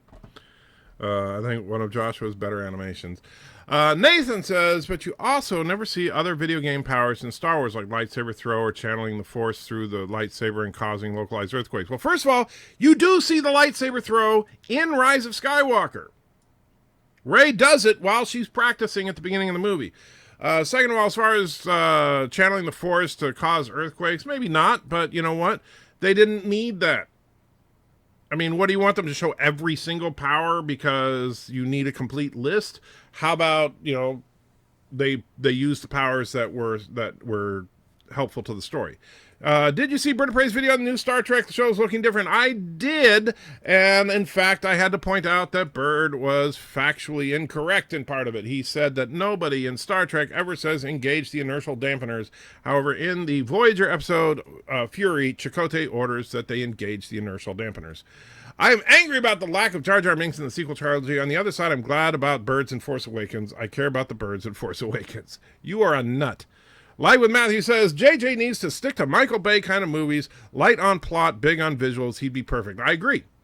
And that's why honestly, a superhero film is a better fit for him. Superhero films tend to have lighter plot than, say, a film like a sci-fi film. However, that doesn't mean they're shallow. It just means the plot, the dialogue can be very heavy, but they're light on plot.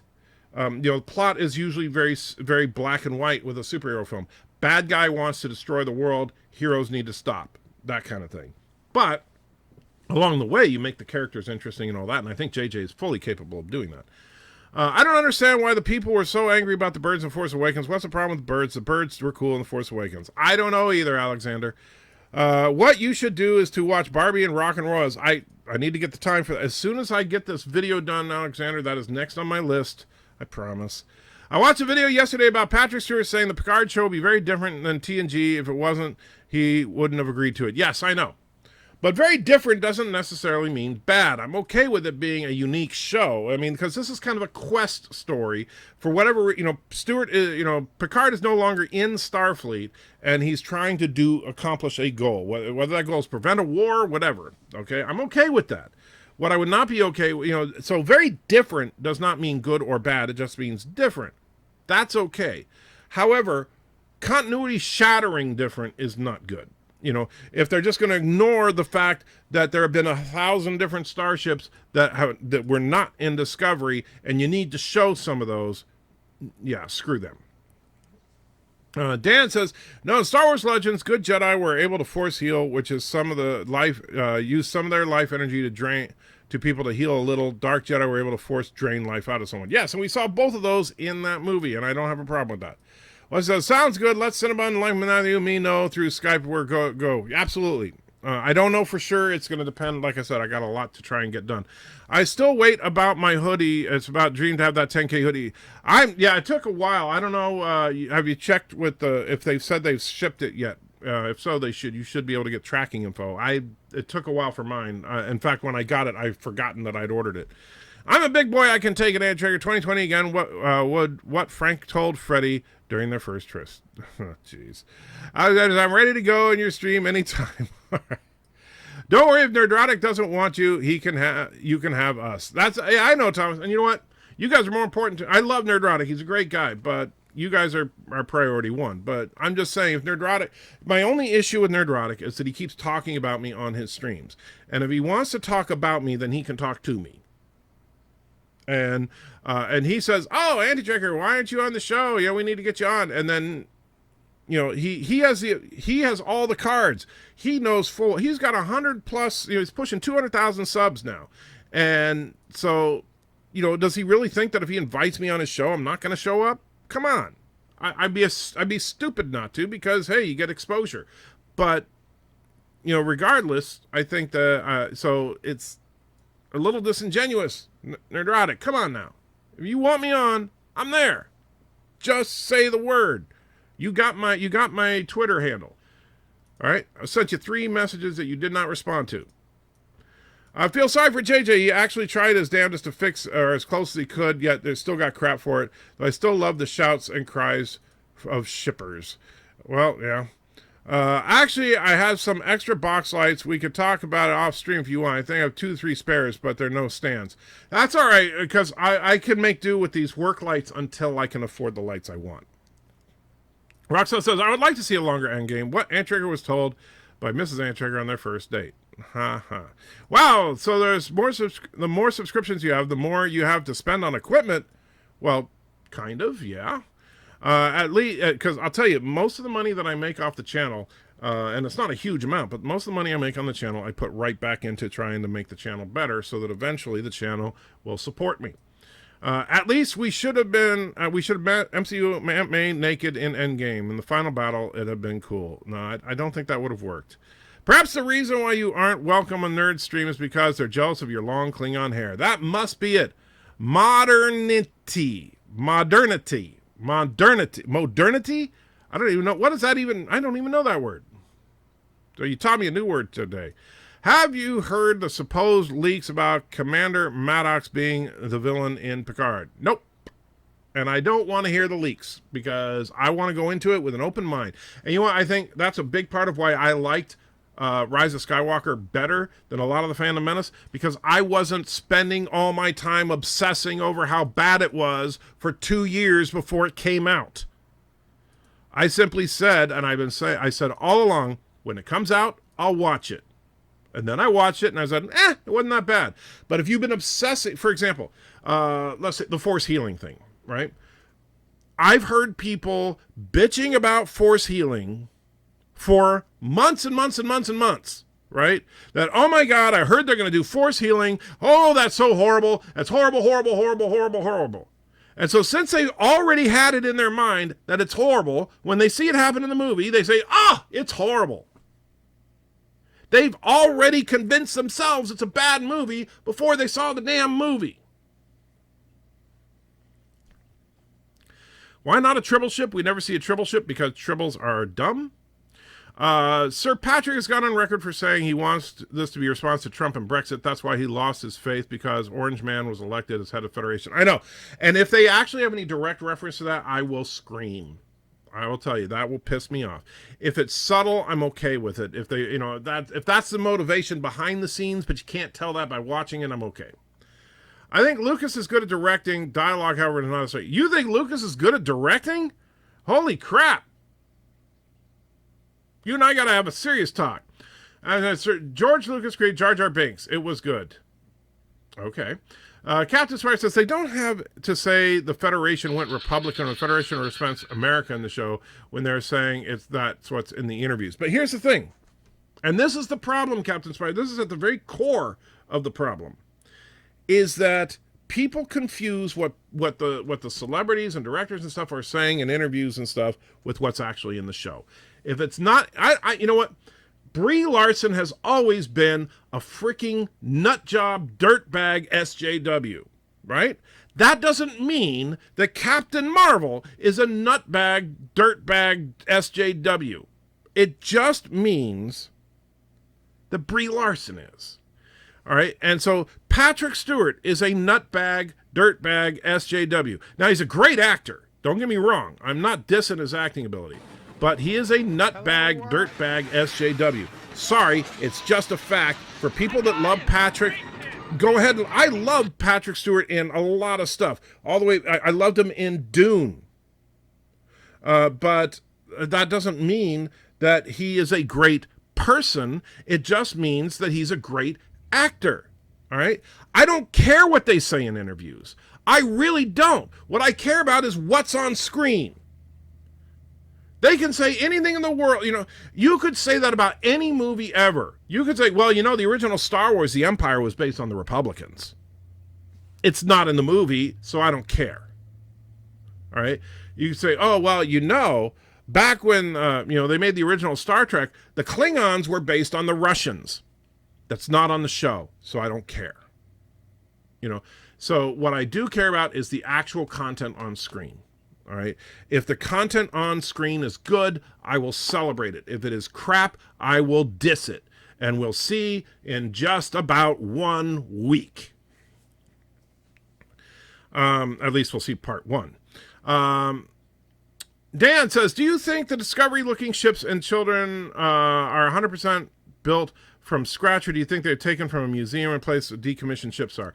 Well, why would you use a decommissioned 100-year-old shuttle to transport your kids around? I'm sorry. If the local school is using a 100-year-old school bus, if they had some horse-drawn buggy showing up to pick up the kids, I would not let my kids get on that horse-drawn buggy. I would drive them to school myself. All right, so no, I don't think they're 100-year-olds. I think that's supposed to be that shuttles have just always looked like that now. If I want a cool space bottle, I'll phone Lucas over Abrams. Here's the thing. Lucas is a special effects wizard, right? I will fully give him credit for that. That's not the same as being a good director. And you know what? I'm sorry, but the Battle of Endor, Lucas didn't direct that, and it was awesome. The Battle of Hoth, Lucas didn't direct that, and it was awesome. The original Death Star battle, if you watch it, kind of boring, really. The dialogue was fine, but the battle itself was not that exciting. Now, granted, it was the first in the series, and all the stuff they did was revolutionary for its day. But if you really watch it, is it really that exciting of a battle? No. Not true about Iron Man. He had the armor in the cave first 45 minutes. No, he didn't. He had a suit of armor, but he didn't put on the gold and red, the real Iron Man suit. He wasn't really Iron Man until the end of the movie. Because you know what? In the Joker movie, he had makeup on in the first shot of the movie. So then, if you want to argue that since he had the Mark I in the first 45 minutes, and I will tell you that Joker was Joker in the first shot of the movie because he had makeup on. If it's that superficial to you, then that's what it is. Do you have a background in film, or is this just your hobby? Yes. I actually have a degree in production. I've made a couple of short films. I'm nowhere near Robert Burnett's level, but yes, I have actually produced some stuff. Nothing that you would have heard of, nothing any good, but yes, I understand the filmmaking process intimately. Why are you getting defensive and attacking me that I didn't like Joker? I'm saying that I shouldn't like. Am I saying you shouldn't like it? I'm saying you should hate it. No, I'm saying it wasn't something. No, here's the thing. I don't care if you didn't like it. That's fine. And I've said that from the beginning. If you don't like it, we just have a difference of opinion. But it's when you say it's a bad movie. There's a difference between saying I didn't like it and it's a bad movie. I didn't like it means, it didn't fit my taste. It's a bad movie means it's objectively bad. Nobody should like it. And that's what I take issue with. If you want to say, yeah, I just didn't like it, that's fine. Maybe it was just a poor choice of words. Maybe then Spider-Man should be named MCU Me Naked instead of Spider-Man. That would be a bad idea. I think one of the places where decommissioned ships went to a surplus yard in TNG episode was Spock. Yes, but that was not Utopia Planitia.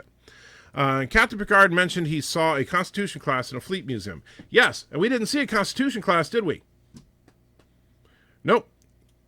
We saw a freaking, what's it called? A McGee class, and I don't remember the name of the class for the tugs, none of which have any practical use in the 25th century. Barbed Wire isn't a villain movie. You should care about Barbed Wire. This is a masterpiece, of course. Stewart says in post-President Trump and post-Brexit world, the U.S. and UK in particular distance themselves from what the United Federation planets represent. Yeah, I know. Stewart is an idiot. All right? He's a great actor, but politically, he's an idiot. That's just fact. Death Star Destroyers is just JJ upping the magic again. Well, actually, the Death Star Destroyers were not JJ's original idea. Just FYI, they've been around before. Look at the EU stuff. Yes, there have been Death Star Destroyers before. The Kuroga City has a lot of stuff to blow up. Later, I'll send you a location in the map. Very cool, Thomas. Super weapons are a weakness for those Super Star Destroyers. Destroy the cannon, ship blows up. Yeah. Kind of the same as Independence Day. They should have had one Super Star Destroyer in 9 and the huge fleet around it. I agree, that would have looked better. We need to do our own Friday Night Tights-like stream, just not on Friday nights. You know what? Here's the thing, Life with Matthew, and I said the reason that I don't schedule stuff like that on a regular basis, and I'm just going to be completely honest with you guys, transparent about this, is because of my current job. Right? The place that I work, I don't hate where I work, but I don't talk about it because I think that's unprofessional. Plus, I'm not supposed to talk about it unless I'm an approved spokesperson. But where I work, like many companies, they do shift bidding frequently through the year, which means that you work a certain shift for a number of months, and then everybody puts in what they want for their next shift, and based on seniority combined with performance, they pick, they prioritize everybody, and the first person gets their first choice, second person gets their, if they wanted the same first choice, well, they get their second choice, etc., all the way down to the last person just gets whatever's left, right? So shift bidding, I hate. I think it is from the devil himself, because shift bidding means that I can never schedule anything that will last any amount of time. I can't say, okay, guys, every Friday night at 6, I'm going to do a Friday Night Tights-like stream where we're going to have a panel on or whatever. I do want to do that at least one day a week where we have a panel. I seriously do. So those of you like, and I'm looking at people that disagree with me. I'm looking at you, Rock Solid, right? Having you on a panel, it'll be a blast. We'll have some good fighting going on. I'm not going to ever have a panel that is a bunch of people that agree with me. Sorry, that's just boring. But we'll have a diversity panel. I don't know what we'll call it, but we'll come up with something. However, I can't do it when I don't know what my work schedule is going to be a month from now. Right? I can't do it when I hate shift bidding. I absolutely hate it. And so when I get to a point that I can do this full-time, that this is my full-time job, then absolutely we're going to do at least one panel show every week. Absolutely, Rational Roundtable is going to expand to at least 2 or 3 days a week. Right? That stuff will happen, but I've got to get the channel growing first. That's got to be the first priority, because until I'm making a living doing this, I simply can't promise you that, oh, this time, this date. But once this is my full-time job, absolutely. You guys are going to have a solid schedule. This is when we do this. This is when we do this. This is when we do this. And that is something I absolutely want for this channel. Much like Picard, Stewart is uninterested in playing a part, fictional or not, if it doesn't mesh with his beliefs. Well, we'll see what happens. There are 4 Home Depot lights. Yes. Actually, there's only 3. JJ has saved Star Wars. He made Disney rethink what Star Wars and commit to better movies. Well, I'm hoping that that's true. How do you feel about Space Horses? I thought it was stupid. I heard a few people like them. Here's the thing. I think they looked stupid. However, in context of the story, I didn't have a problem with them. Because I get it. They weren't intended to be space horses. They were intended to be a ground attack using horses, because that's what those people had. But then the fact that, oh, well, gee, we got to drop them on a Star Destroyer because they destroyed the comm tower, or they deactivated that comm tower. Okay, now we have horses riding on a Star Destroyer. That was dumb. Is this a behind-the-scenes stream? Well, kind of, yeah. Luke says a single Star Destroyer is enough to enact a base Delta Zero order, which is the equivalent of rendering the surface of a planet uninhabitable through saturation bombardment.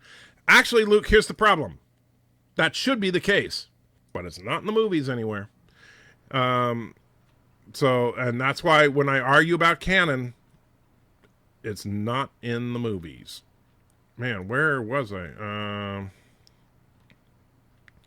There we go. Andrew has been slacking on donor streams this month. Sad. I have been. I have been. And I want to try to get that done today because I've been so, yeah.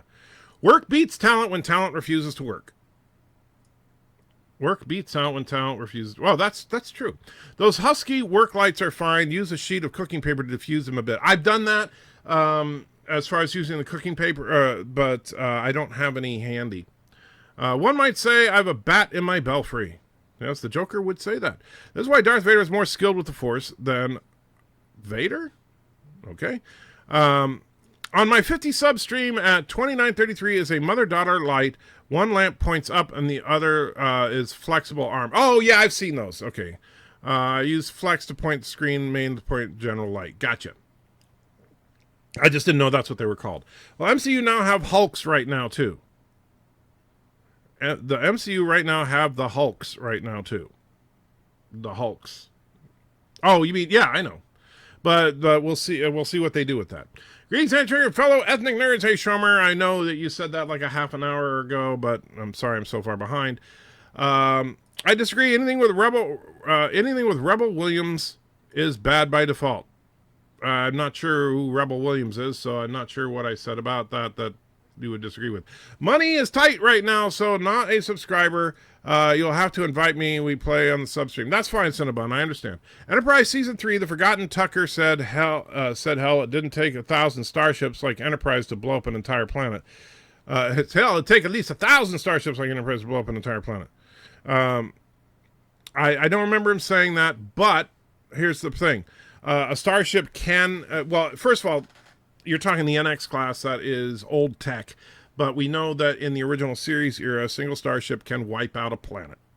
And now, it won't blow it to pieces unless you drop some antimatter on it, but which they did actually establish that as well. But but a starship can wipe out the surface of a planet using General Order 24. Other than the holo pick of the Galaxy class in a trailer. Yeah, but that's the thing. Yeah, we've seen the holo pick of a Galaxy class in one trailer, and so far we've seen nothing to back that up. Enter is on a rant again and 20 minutes behind in the chat. Yeah, that was my mistake. Sorry, how was taught it was Pebcac, not picnic. Yeah, but Pebcac doesn't roll off the tongue like picnic does. And picnic, you say, oh, looks like a picnic problem. And people are like, what? Picnic? What are you talking? And then you explain it and people laugh. Hey, rather than milking the nostalgia of an existing saga, how about we create a new epic, new universe that we can milk to saturation and give some old cows some rest? Well, look, I'm okay with more Star Wars movies. Just make them good.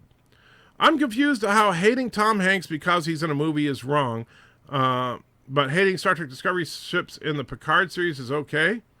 Did I hate Tom Hanks because he's in a movie? Captain, I'm not sure what you mean there.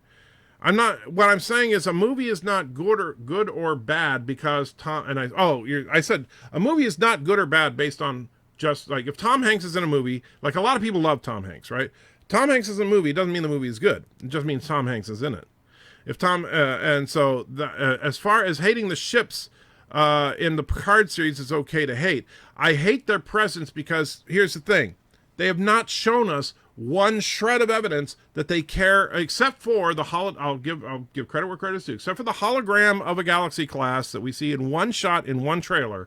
That's all we've seen that makes us feel anything like next gen era Trek. That's it. There's nothing else in this that makes it feel like this is the 25th century. And the funny thing is the Galaxy class is outdated by this point.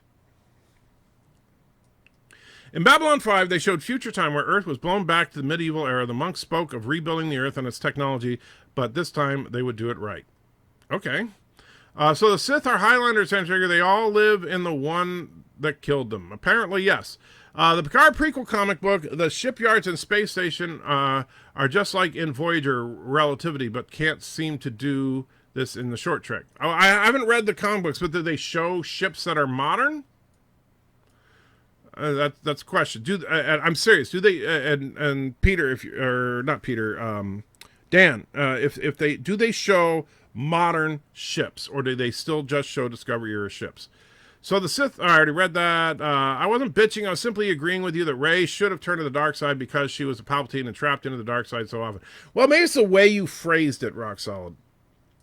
Because is that, oh, well, you could do this, you could do that, you could do this, and unfortunately, yeah, coulda, woulda, shoulda, doesn't matter. The Pooh character from South Park. Hi-de-ho, everybody. All of our context, all the Sith are in me, and all the Jedi are in me sounds dirty. Doesn't sound kid-friendly. Very true. The only problem with Feces and Lorehead is that I always thought Butthead was smarter, barely, than Beavis, but here it seems the opposite. And Yosef puts a couple of euros in and says, this is how you cut the lane and get noticed. Hashtag kelp. Oh, man, now you got to make me think which one is kelp. Oh, you jerk. Let me bring up my list because I didn't have it in front of me. You got me there. And, man, I got a bunch of stuff pending that I haven't done. All right. And there it is. Number 21. That's the one we're looking for.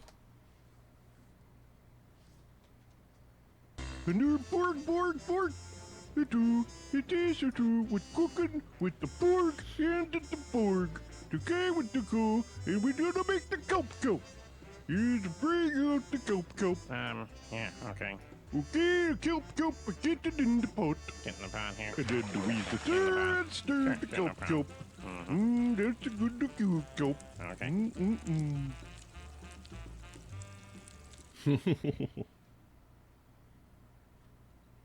I do like that one, even though it's an oldie. So thank you again, Yosef. I do appreciate it, truly. Let's see. Cat Spice says, movie makers never excuse the lack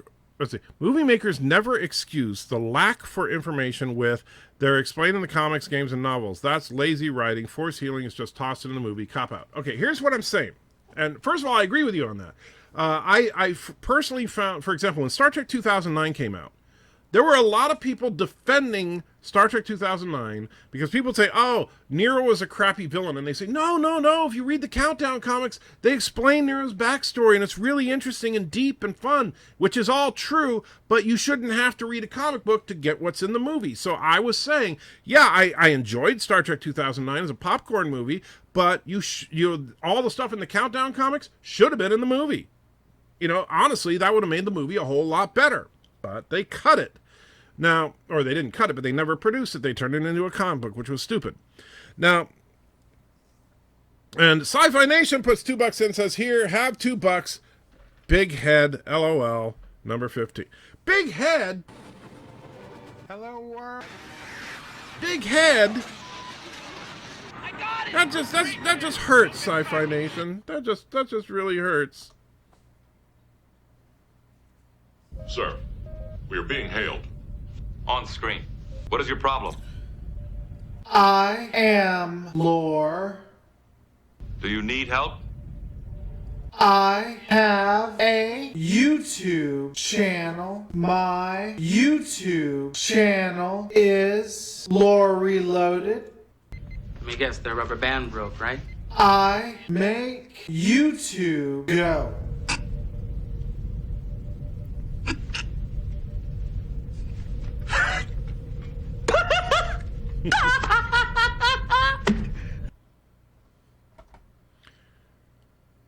There you go, Sci-Fi Nation. Thank you, my friend. I do appreciate it, even if you are kind of a jerk.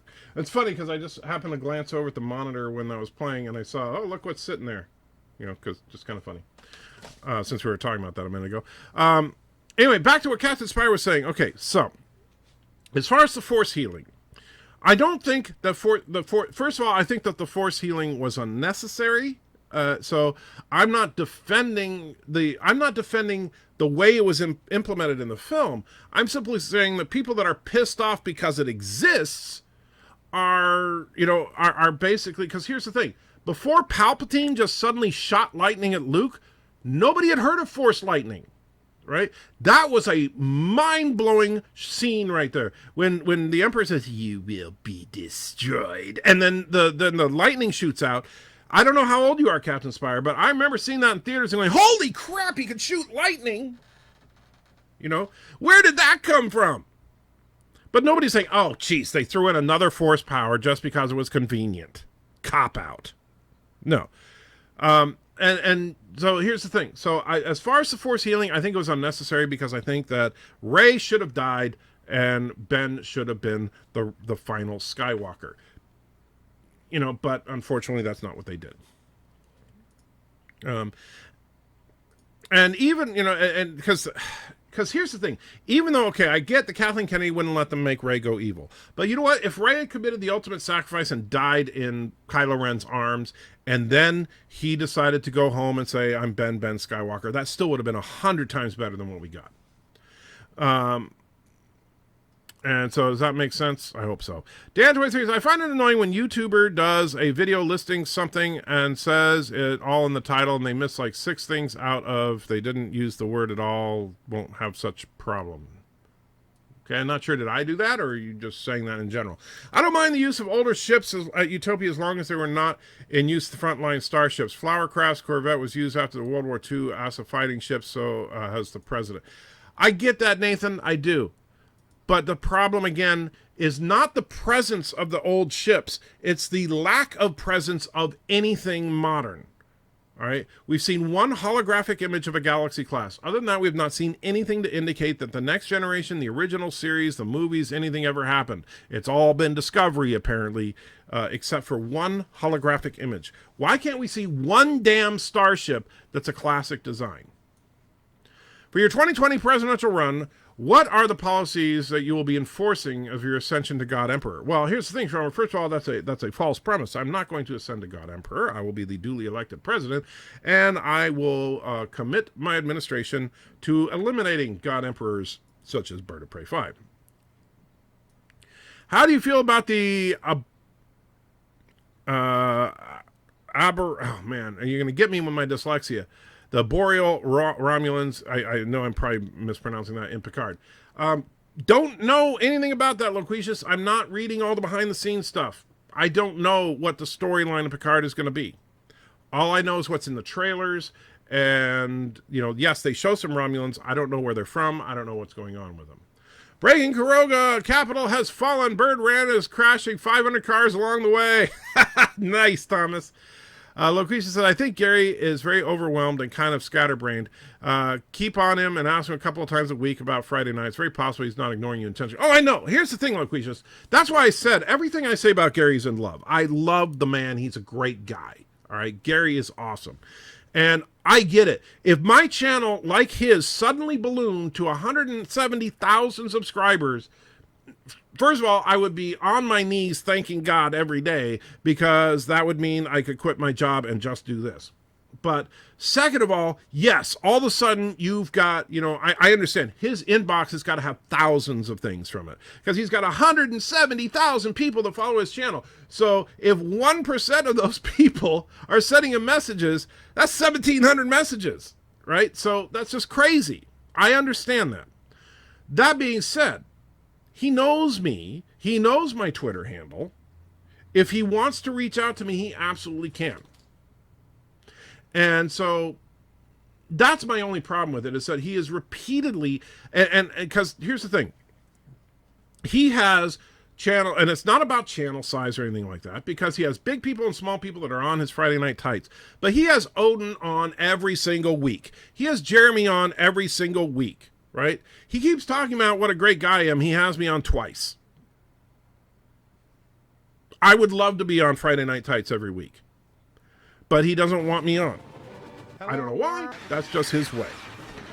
And Kronos donates $5. Did you remember to switch to live chat? Transformers versus G.I. Joe. I did remember to switch to live chat, and then I had to refresh the page, and so it says top chat again. And I'm not going to switch it back because then the chat, I will lose where I'm at, and I will never be able to find it again. However, we will find the G.I. Joe Transformers thing, even though I'm not sure what number it is, because you guys hate me and you won't tell me the number. Nope, that's not it. Come on. Nope, that's not it. Nope, that's not it. I now pronounce... Nope, that's definitely not it. That's not it. All right, so it's not 1 through 5. Nope, Palpatine, speaking of the devil. There, oh, that was it. So, does anybody really know why we're fighting anyway? Well, I think... Hey, didn't he vote for Trump? He did. Get him! So remember, if anyone has an opinion, they're probably wrong. Now we know! And knowing is half the battle. That is so true. And the funny thing is that is even truer now than it was when we made it. Kuroga new weapons by Nova Robotics. Saint melts bus full of nuns. Kuroga's news headline, Saints make nun soup to be served to naked Aunt May, who gives grade A rating. Wow. Can I tell Nerdrotic that you called him a disingenuous and you challenged him to a fight to the death? No, because that would be an exaggeration. I said that it appears to be disingenuous when he talks about me but doesn't actually invite me on the show. That's all I'm saying. I'm not saying he is disingenuous. I'm not calling him a jerk, all right? So let me make that clear. I do really like Gary Nerdrotic, but he's, he needs to basically put his money where his mouth is. If he wants to talk about me and he wants to complain about how I feel, have me on your freaking show. Gary, you know that if you invite me on your show, I will show up as long as I'm able. So it's not like, I'm sitting here too big for my britches here because, oh, wow, look at my 13,000 subs. I don't need you, Gary. No, I could definitely use the boost. Star Trek said this year is 25 celebration of Voyager. Will you be doing anything to celebrate that? Yeah, I'll get lost in the Delta Quadrant. And now, what is modernity? I actually looked it up. Modernity, the quality or condition of being modern.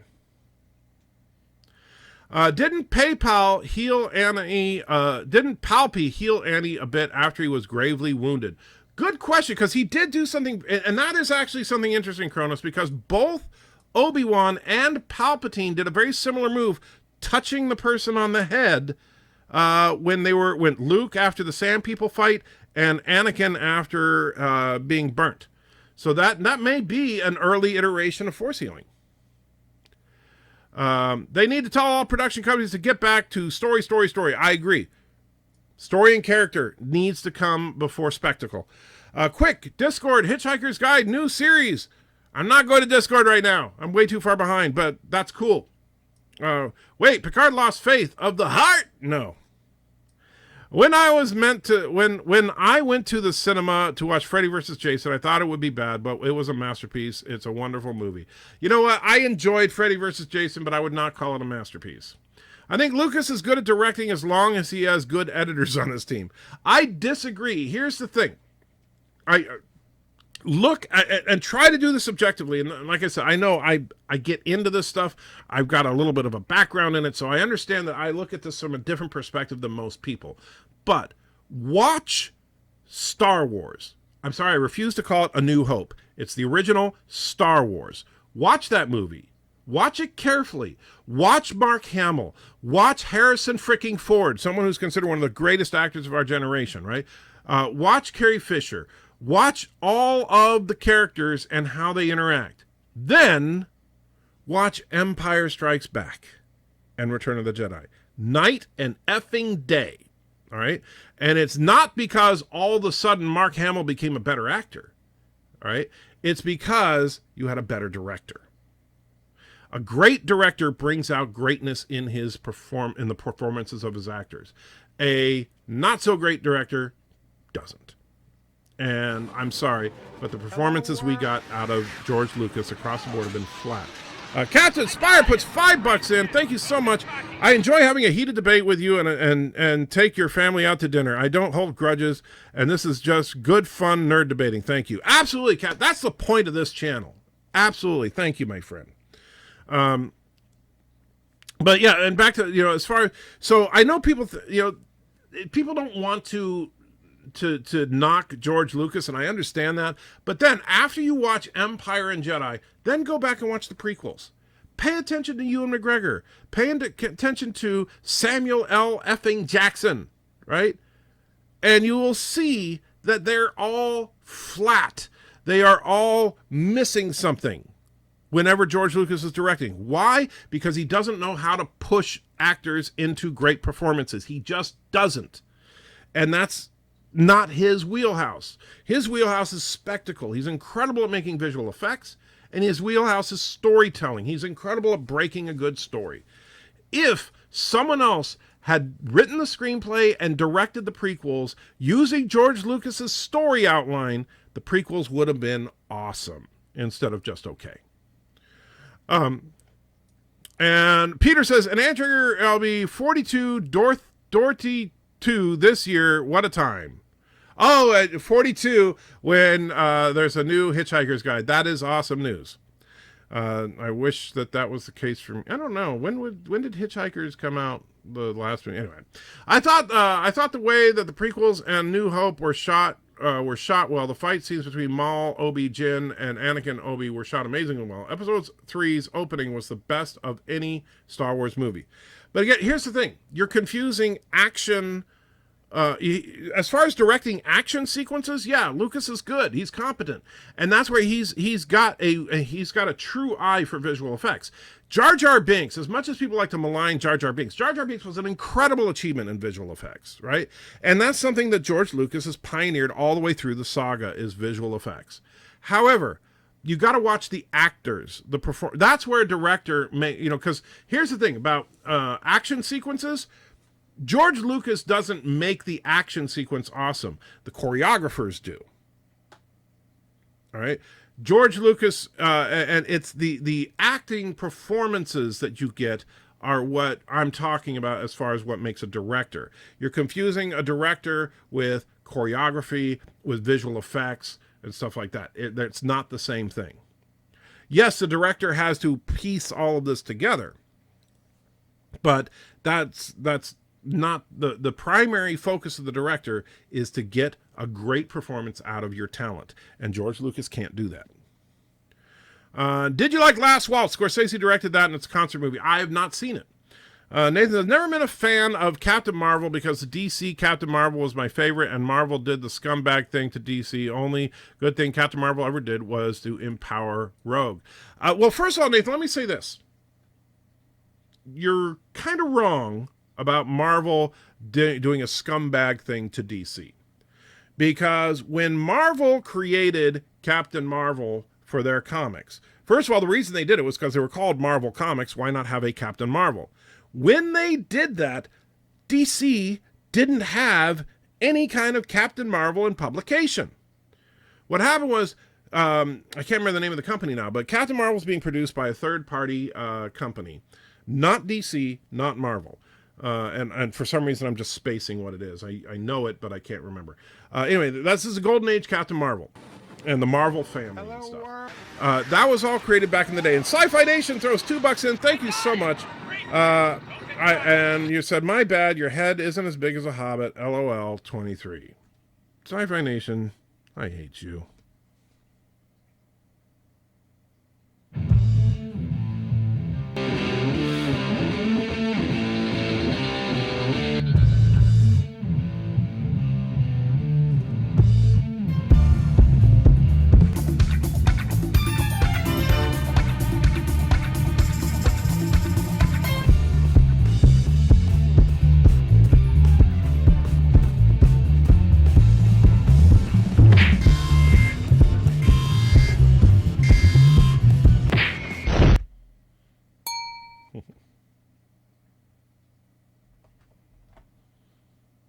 All right, and thank you, Alexander, by the way. Alexander, I believe you are correct. It is Wiz Comics that produced Captain Marvel. So Wiz Comics produces the character comic of Captain Marvel. I'm not going to get into the lawsuits and stuff like that, but long story short, Wiz Comics went bankrupt. DC Comics absorbed Wiz Comics, which means that Captain Marvel is now technically the property of DC. But DC did not publish a Captain Marvel comic book. However, in the 60s, Marvel decided to publish a Captain Marvel, since there was currently nothing being published called Captain Marvel.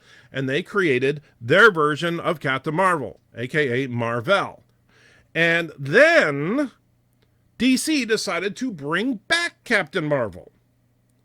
And that's when they went to court, because Marvel Comics was publishing Captain Marvel and DC Comics was publishing Captain Marvel. And so they're like, whoa, we can't have this.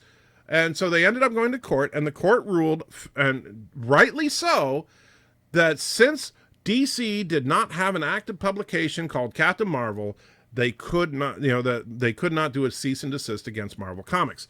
That being said, what they did say is that they could continue to publish the character of Captain Marvel, but they could not title a comic book Captain Marvel. And that's why it became Shazam was the name of the comic book, Captain Marvel was the name of the character. And that created some confusion, but that's the way it was for the Silver Age of comics. In the Dark Age of comics, DC decided, screw it, we'll just rename the character Shazam. And but Marvel did not do a scumbag move. There was no Captain Marvel when Marvel came out with their version of Captain Marvel. So, just want to make that clear. Andrew, negative reviews get more views. Unfortunately, that's how the cookie crumbles. You should have criticized Rise of Skywalker one last time to get 10,000 more of those subs and then speak the truth. Here's the problem, though, Surf Tectonics, is that if I had done that, I would have lost those subs. And so I'd rather, as in the words of Captain Picard, if I'm going to be damned, let me be damned for who I am. I'm not. I thought about that. Well, yeah, I could. I should. I should just make a video talking about how horrible Rise of Skywalker is. But I would be dishonest, and I'm not going to do that. I'm not going to sell my soul for subs. I'm not going to do it. If I'm successful on this channel, it's because people like who I am, not because people like who I'm trying to be. Schools are using old shuttles because of budget. Yeah, but they're a utopia that's beyond currency, so that doesn't make sense. Captain Spire says, how are you all right with force healing, but have issues with how she's a Mary Sue? That's like saying I'm okay with new powers, but have an issue with no training to obtain them. I am okay with new powers, but have issues with no training to obtain them. That's kind of at the core of it. Here's the thing. Every single Jedi and Sith, without exception, until Rey, required much training to learn their powers. And so it's not like Obi-Wan, Anakin, Luke, Kylo, all needed massive amounts of training to master their abilities. Everybody but Rey. Rey just gets them, right? That's my problem with Rey. She is the one person in all of Star Wars that required zero training. And and by the way, I'm not totally against the whole dyad concept that somehow Kylo and Rey are linked in a dyad in the Force. But then if that's the case, Kylo should have been every bit as powerful as Rey, but he wasn't. And that's one of the problems throughout the series, is that Rey was so OP that there was never any tension that Kylo was going to beat her. But yeah, I do have problems with, I don't have a problem with new powers existing, but I do have a problem with, you just get them. There should be some training involved. Star Trek is an American show set in the future where the whole world is united, yet they still use American words and phrasing a lot of time because of where the show was made. Yeah, that's true of any show. That's like in Doctor Who, they go all over the universe and everybody is British. All right. Why do these professional pretenders have to climb up onto boxes of soap and flap their collective gums? Because honestly, they think that they are more important than you and I. That's the core problem with actors. They genuinely believe that they are more important than the rest of us. And why? Because they are told their entire acting career, they're always being told they're genius. They're always being told how great they are, how they're so much smarter than everybody else. Oh my God, nobody ever would have thought of twitching your eye like that when you're so upset about the death of this character. Oh, nobody would have thought that, you should have had that accent that you added to your character. Oh, that limp you acted. That's genius. You're a genius, genius, genius, genius, genius. Genius is the most common word in Hollywood. All right? So they're told forever and ever that they are better than the rest. And so they say, well, if I'm better than the rest, then I guess I should teach everybody how to be. And you need to be like me. And you need to understand how I think so that you can be like me. And that's what they do. They actually believe this crap. So yeah, actors genuinely think they are better than the common man. And they'll say they don't, but they do. I think the Maquis were using 25-year-old modified courier ships. Yeah, 25 years, not 150 years. MCU Aunt May was MCU Aunt May from the beginning, and she was not naked, unfortunately. Well, I don't think you want the old MCU Aunt May naked. Verdo says, I'm guessing Aunt Trek is not an SJW fan. No, I am not. I apologize if you are. I am definitely not. Cassidy Yates was using an older cargo and couldn't afford upgrades. Yeah, but they don't have money. 45 minutes behind in the chat. I know. And well, I'm not quite 45 minutes, but I'm over half an hour. I got to get caught up because I got to wrap it up. It's noon, and that's when I'm usually done. So I'm going to try to get caught up, guys. So, yeah. It's like barbed wire. If you don't like barbed wire, it didn't change, then it's a mess. No. The Iron Man army made in the K was the Mark I. It had many of the later suit features in what it was a glorified alpha, and he went to work on the suits as soon as he rescued. Right. And so in the Joker, the makeup he put on was the Mark I. It had many of the features that he had at the end of the movie. However, he later refined it and became the Joker we know in the comic books. Sorry, anything you can say to defend Iron Man, I can say about Joker. It's, granted, except it's not tech-based, but you get it. He was crazy at the beginning. He was more crazy at the end. He developed into the Joker that we know. So I think the movie is bad. If I think the movie is bad, to you, that means no one should see it. Stop thinking so broadly. I'm not telling others not to watch it. You are, if you say, here's the thing, Roxanne, you actually are. If you're saying, I did not like X, then you're simply saying my subjective opinion is that X is bad, right? If I say X is bad, then that means that X is objectively bad, and I'm telling everybody avoid X. That words mean things, and that's an important thing to understand. Phraseology matters, and as a content creator, Rock Solid, and I'm telling you this, just one content creator to another, that's important. Because because I know you talk about retro gaming, and I'm not into retro gaming, and so I haven't watched a lot of your stuff. But if you say, this is bad, you are telling people to avoid it. If you say, well, it's well made, but not my cup of tea, then you're just saying you didn't enjoy it, but it's not bad. Get it? Joker is a masterpiece, says The Final Frontier. You're a nut. Maybe those STD ships are new ships modeled after them, like how the Akira is a flipped NX class. Except that they don't look like new ships modeled after them. They look like they're 150-year-old ships. I don't know. We'll see. Life with Matthew. Oh, my brother has to deal with shift bidding too. It sucks. It absolutely does. I hate shift bidding with a passion. Another older ship that was still used, Enterprise Travis Mayweather family's cargo ship, was an older model, and Earth were building newer models. Right. But was it 150 years old? Do we have any example of a 150-year-old ship other than the Botany Bay, which was lost in space? Do we have any examples of a 150-year-old ship in active duty anywhere? By your logic, when you say that you think Disco is bad, you're telling people that they shouldn't watch it. Yes, I do think Discovery is bad, and I am recommending that people don't watch it. So, yes, absolutely. I want to participate in the panels. I will speak about all the best movies. Well, you know what? That will happen eventually, Alexander. But, you got to give me time. And shoot, the chat just jumped, so bear with me. Oh, man, I hate when that happens because then I waste a couple of minutes trying to get caught up. There we go. Cancel culture does not equal tolerance. Agreed.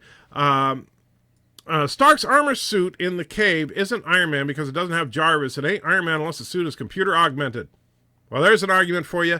Andrew, do you like if you don't like to watch echo chamber panels where 5 people talk over each other about how bad something is? No, I don't. Even though, I know some people accuse me of being on one with Midnight's Edge, although, quite frankly, we do disagree quite frequently on Midnight's Edge. It's usually me that's doing the disagreeing, though. And Cedric throws $10 into the chat, says, I'm tired of this Enterprise is a good show, and I like NX Enterprise. Tired of YouTubers saying it sucks. You know what, Cedric? I'm with you on that. You know what? Enterprise gets a lot of necessary hate. It's not a bad show, right? Is it the best Star Trek show ever? No, but it is not a bad show by any stretch. Yes, the first season is dry, but man, the third and fourth season are freaking awesome. If the first season had been like the fourth season, I think Enterprise would have saved the franchise. So I agree with you on that one, Cedric.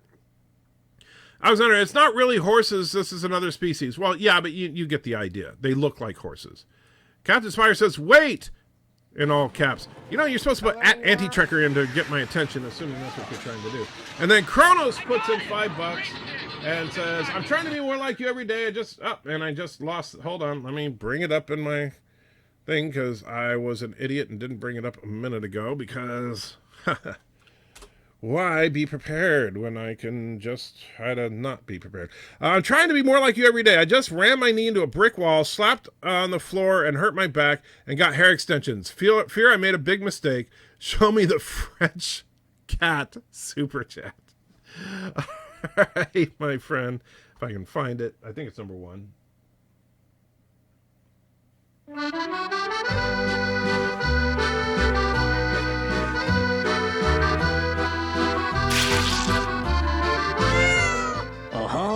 What is this? A female of the skunk persuasion. She is so stunning, I must... Hey, what are you doing? Stop objectifying that cat. What is this? She is Le Cat? Oh, I'm so sorry. I did not know. Oh, what? Because she's a cat, she's not good enough for you? No. But we are not even the same species, so... Oh, so now you're cat shaming. No. I am just... Get him!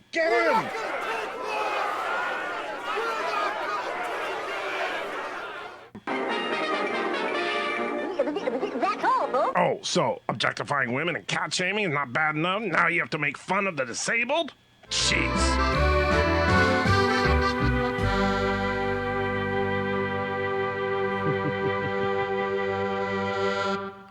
I do love that one. If only Luke was here right now to enjoy it. Luke Favark.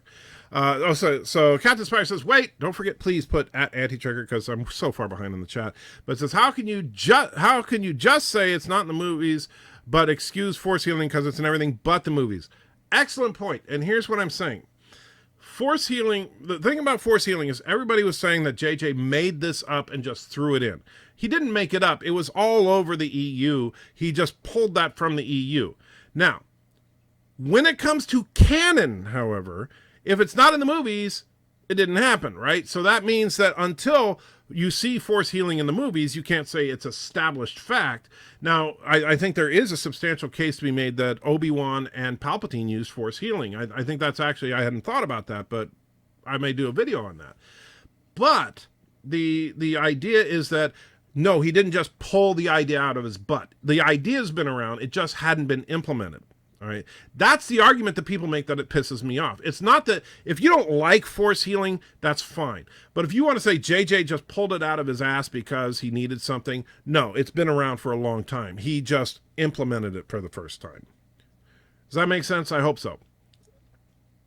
It's not that difficult to have panels and do interviews. I've done it several times, and you wasn't even working for a couple of months and not throwing that shade, Bud, but saying it's possible. I'm not saying it's not possible, but here's the thing.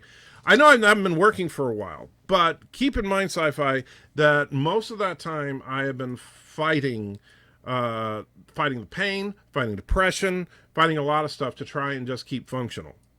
And so it's all I can do to just do these live streams and try to get a video out every now and then.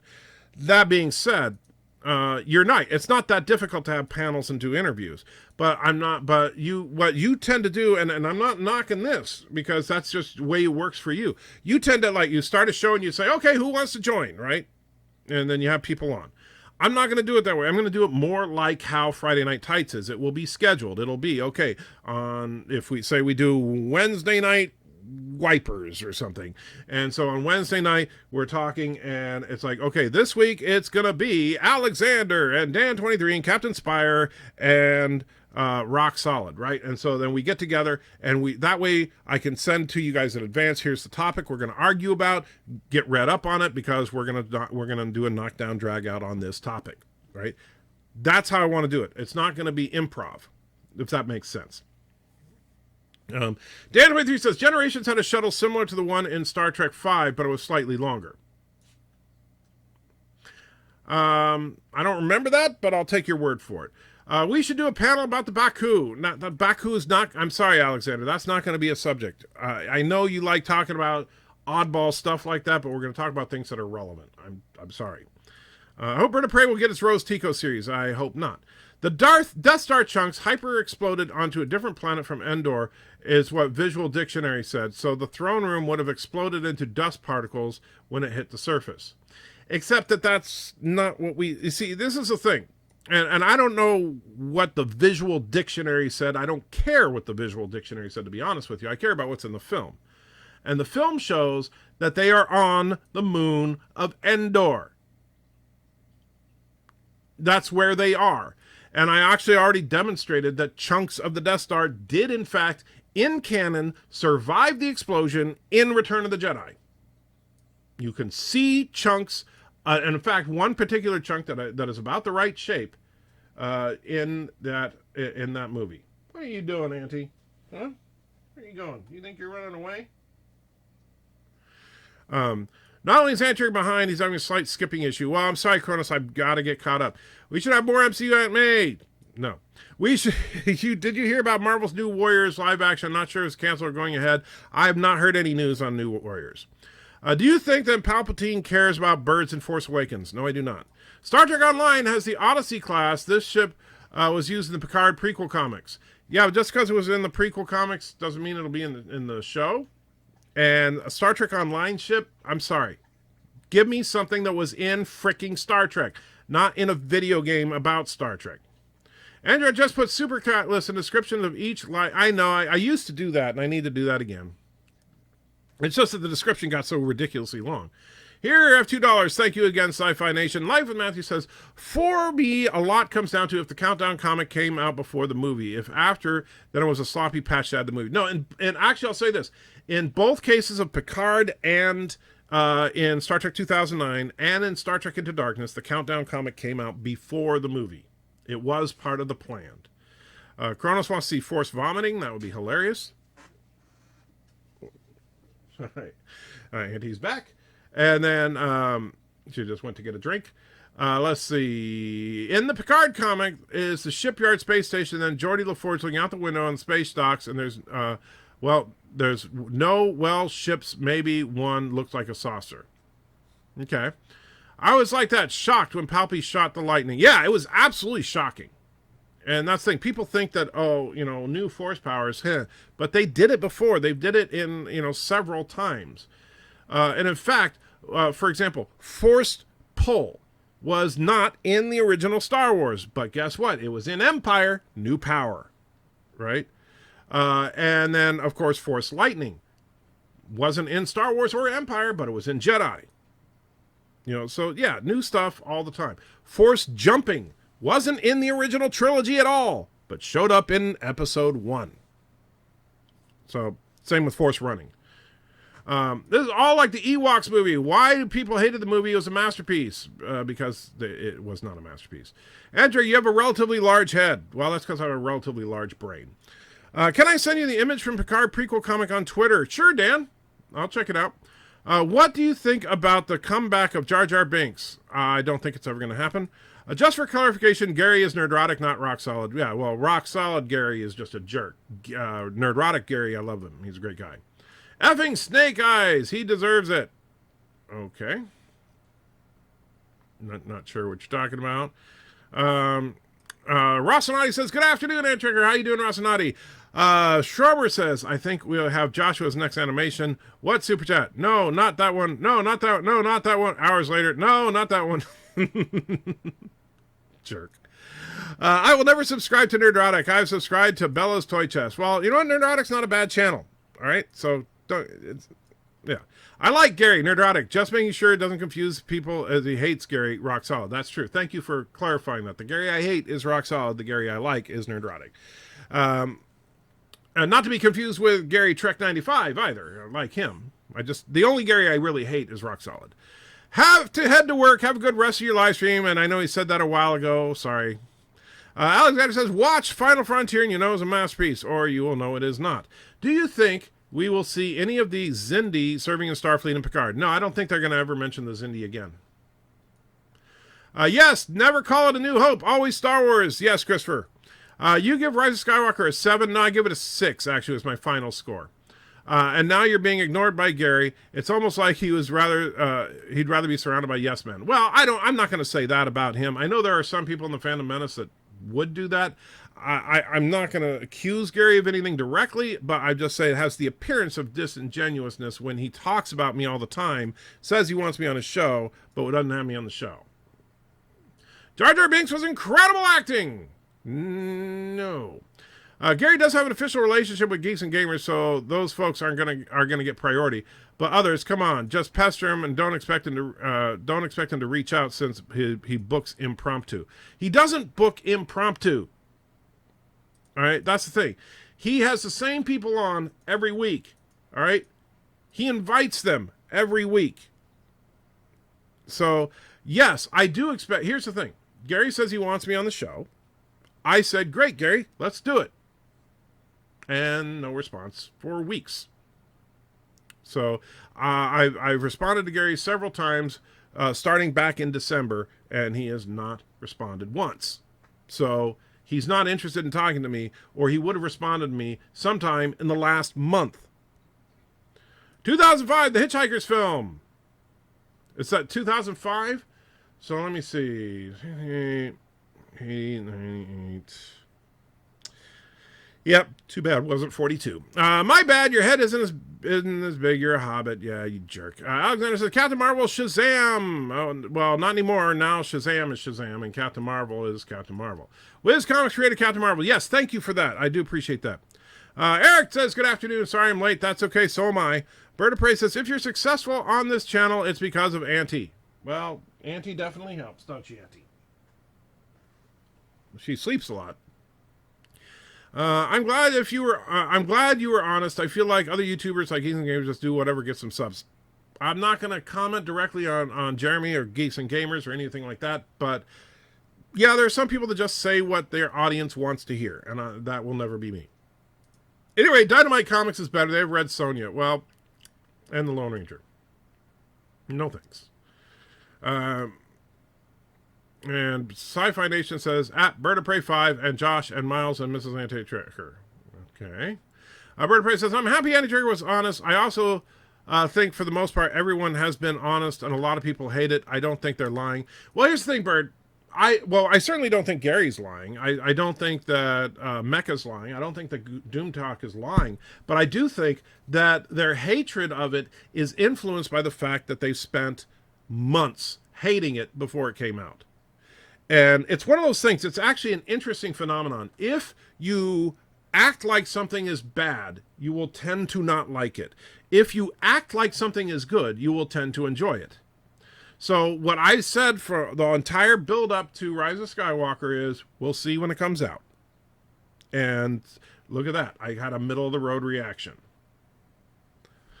Baby Yoda didn't train. That's true. But I'm hoping that eventually we'll get an explanation to that. If we never get an explanation to why Baby Yoda is so powerful in the Force, I will be disappointed. But maybe it is something inherent to his species. If so, they need to establish that. Maybe whatever they're called, the Yodlets or whatever, are where the Jedi came from. Maybe they'll establish that in canon or something. I don't know. But I want an explanation by the time The Mandalorian is done. The only time we see Luke training with lightsabers on the Falcon when Obi-Wan starts his training. Yoda does not train Luke to use the lightsaber. Unfortunately, you're right. There was some stuff written for the Dagobah stuff involving the lightsaber, and in fact, it's in the novelization of Empire, in which you remember the scene where Luke is jumping through the woods and climbing and flipping and stuff, and then what would happen is at the end of his little obstacle course, Yoda would throw a stick in the air, and Luke immediately would whip out his lightsaber and cut it to as many pieces as possible before it hits the ground. And in the book, Yoda even lectures it because he cuts it twice, so it ends up in 3 pieces on the ground. And Yoda said, when you are properly skilled, you'll be able to cut it into 7 pieces before it hits the ground.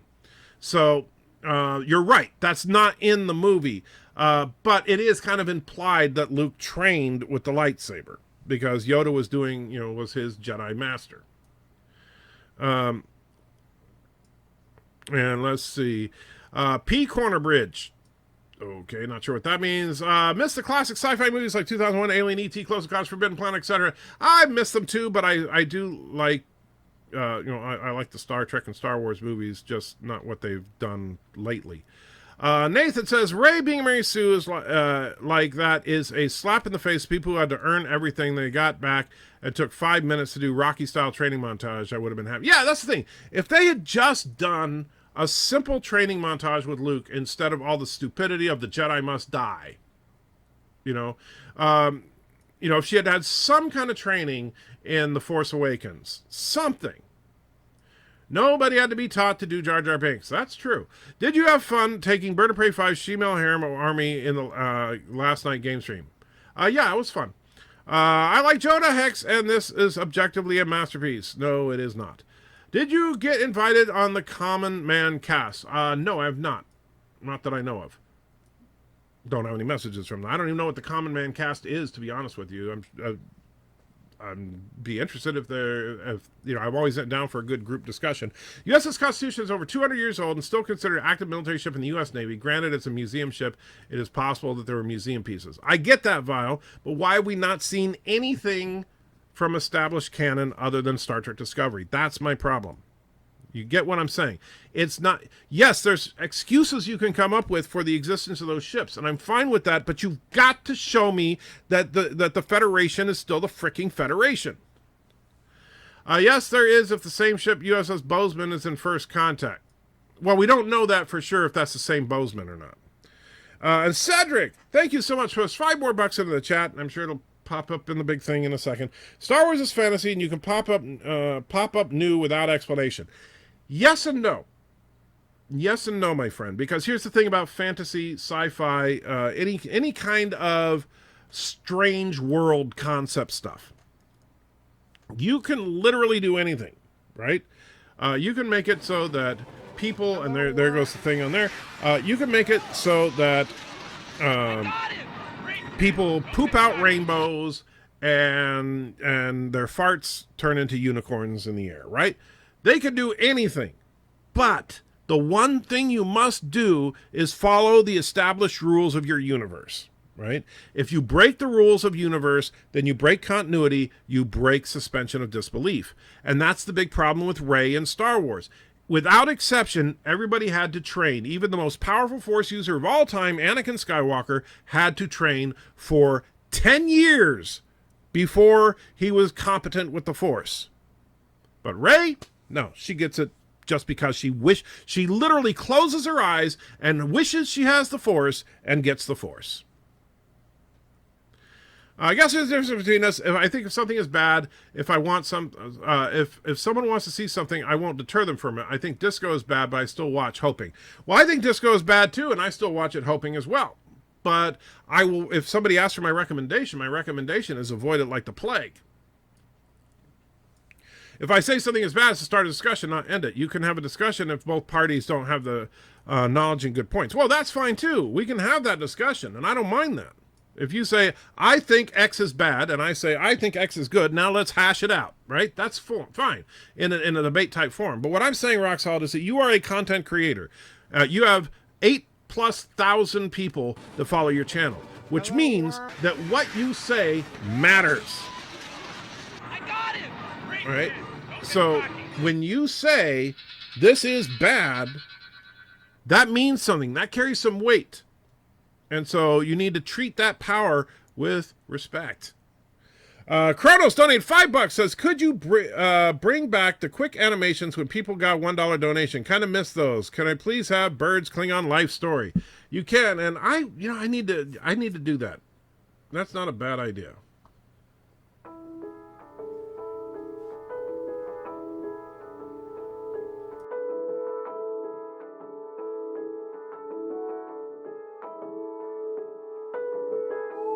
This is the story of the unsung hero of the Klingon Empire, Joe.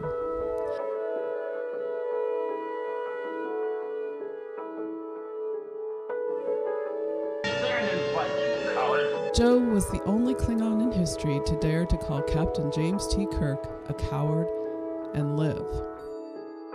Joe not only fought the mighty Captain Kirk to a standstill, he also beat the legendary Montgomery Scott in hand-to-hand combat. Joe had a plan to overthrow his commander Kang by tricking Kang into fighting against Kirk.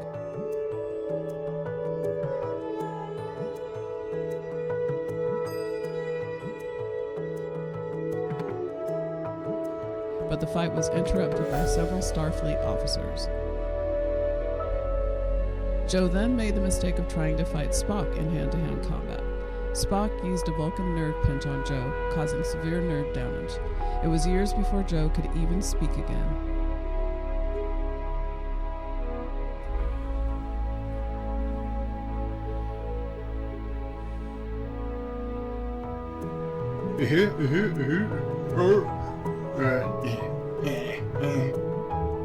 To this day, Joe has been unable to walk. However, he has managed to build up a strangely successful singing career. Alamarine, count to 4, Alamarine, then 3 more. Alamarine, if you can see, Alamarine, you'll come with me.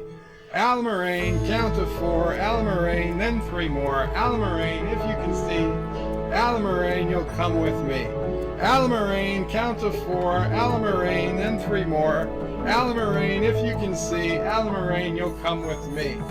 Alamarine, count to 4, Alamarine, then 3 more. Alamarine, if you can see, Alamarine, then you'll come with me. Thanks, Joe, for being an inspiration for every brain-damaged Klingon out there. There you go. Valor says, in the battle with the Borg at Wolf 359, I know that's what you meant to put, there are original Connies floating in the background as well as original Crossfield. Do those count? Well, first of all, they were not original Connies. There was one shot that showed what appears to be a Constitution secondary hull, but it is a refit Constitution secondary hull, not an original Constitution secondary hull. And so, was that a 150-year-old ship? No, it was not, because it was about an 80-year-old design. So the oldest that ship could be would be 80 years old. However, and we do know that in the in Star Trek: The Next Generation and Deep Space Nine and stuff, they established the Miranda class. Let's see. Okay, that's nothing about. Let's see.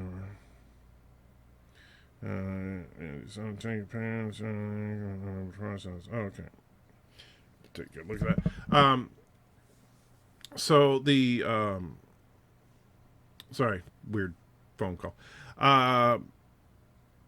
The ships they established that the Miranda class was still in use, the Excelsior class was still in use, and the Constitution class was from that same the Constitution refit was from that same era. However, we did not have anything from the TOS era carry over. That's the problem. Dr. Alex says, hello, Anti-Tracker. Restart the stream. I've arrived. When a humble turd.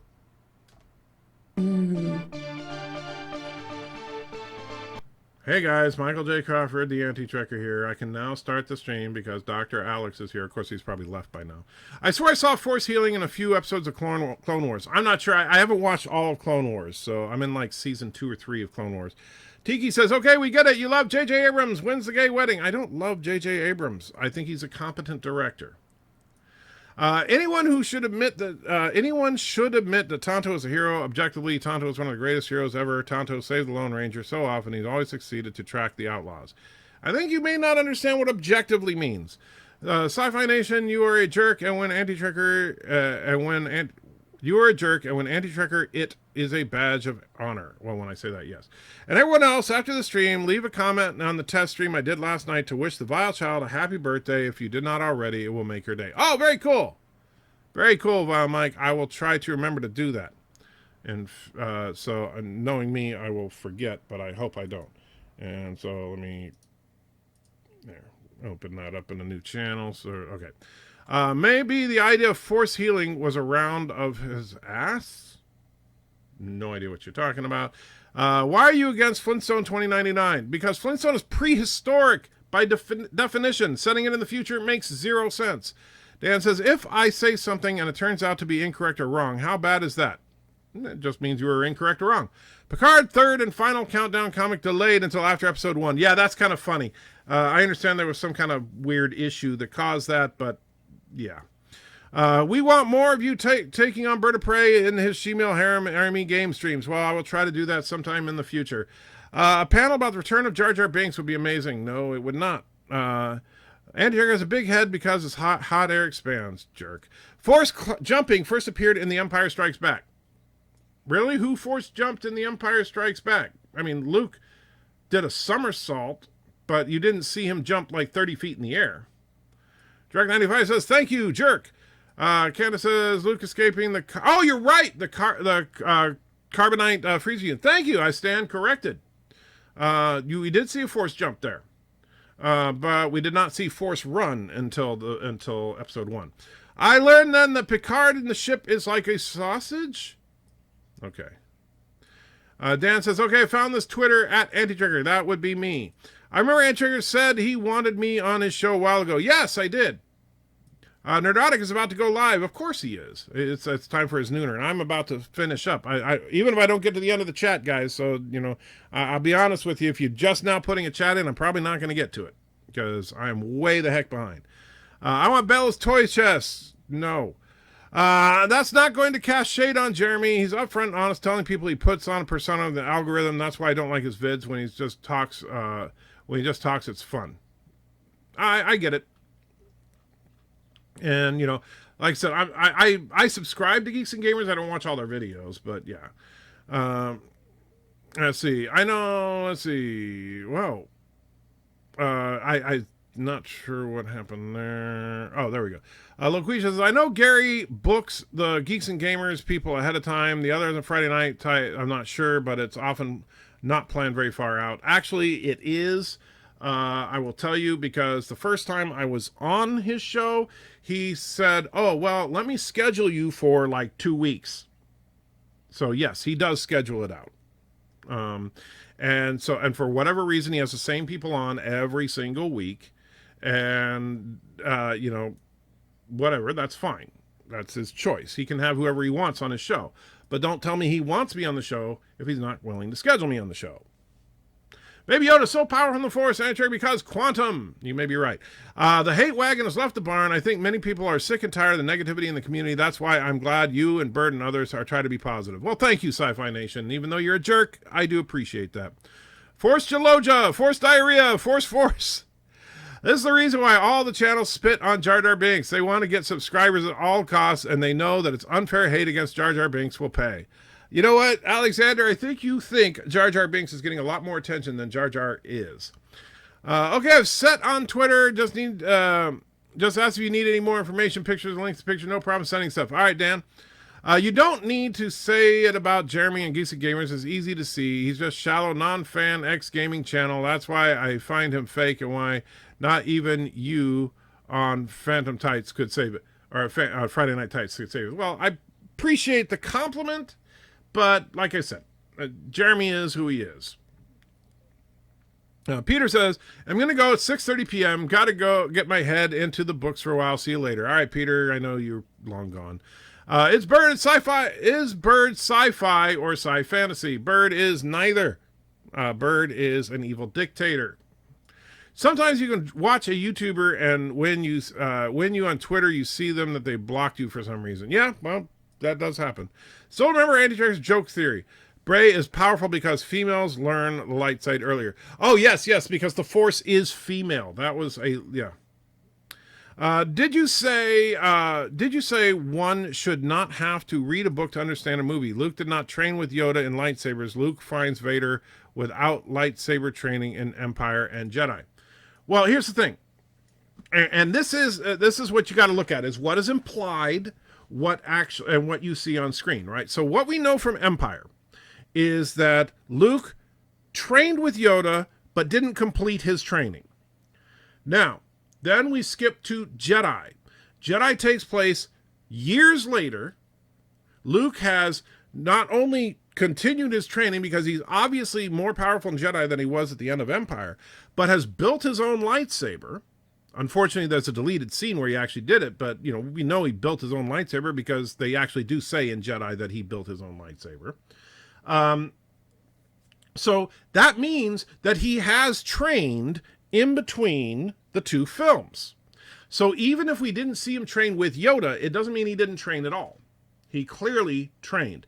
And we don't know if he went back to Dagobah and trained some more with Yoda, if he trained with other people. You know, in the comic books, he met up with other Jedi. There's all sorts of stuff that happened, which I know is not in the movies, but it's what is implied in the movies is that he trained in between those films. And we know that a substantial period of time took place in between those films.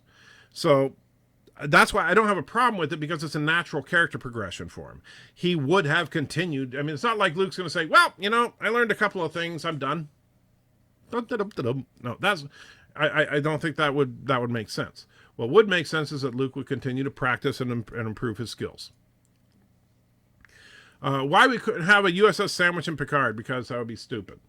Who was the first female Jedi to appear on screen? I would assume, well, you could argue Leia, because, you know, we kind of retcon that she trained with Luke, but you, or if you want to get realistic about it, it would have been probably the Twi'lek in the prequels. The MCU didn't already give MCU Anime Naked. I would still watch MCU hoping. Well, yeah, good luck with that. What's the classic movies? You said that earlier. Things to do. Remember, put Super Chat in the description. Find $1 Super Chats in the old computer. Bug Nerd Erotic to be on Friday Night Tights. Yeah, I know. I got so much to do. And that's the thing. You see, I keep getting further and further behind. Like, I know that Wesley wants to play Bridge Commander. Or Bridge, whatever it's called. The Star Trek Bridge game. It's a lot of fun, and I need time. I need to do subscriber streams. I need time. Time is always my enemy. So, in your mind, because I say I don't enjoy the TOS TV show, you think the acting and stories are bad. You're interpreting that as me saying no one should ever watch them. Here's the thing, Rock Solid. If you say X is bad, then that means that you are suggesting X is bad. If you say I don't like X, then you are saying I don't like X. Words mean things. There is a difference between those two statements. There is a difference between me saying that is bad and I don't like that. The USS Sandwich, where is he? Doesn't exist.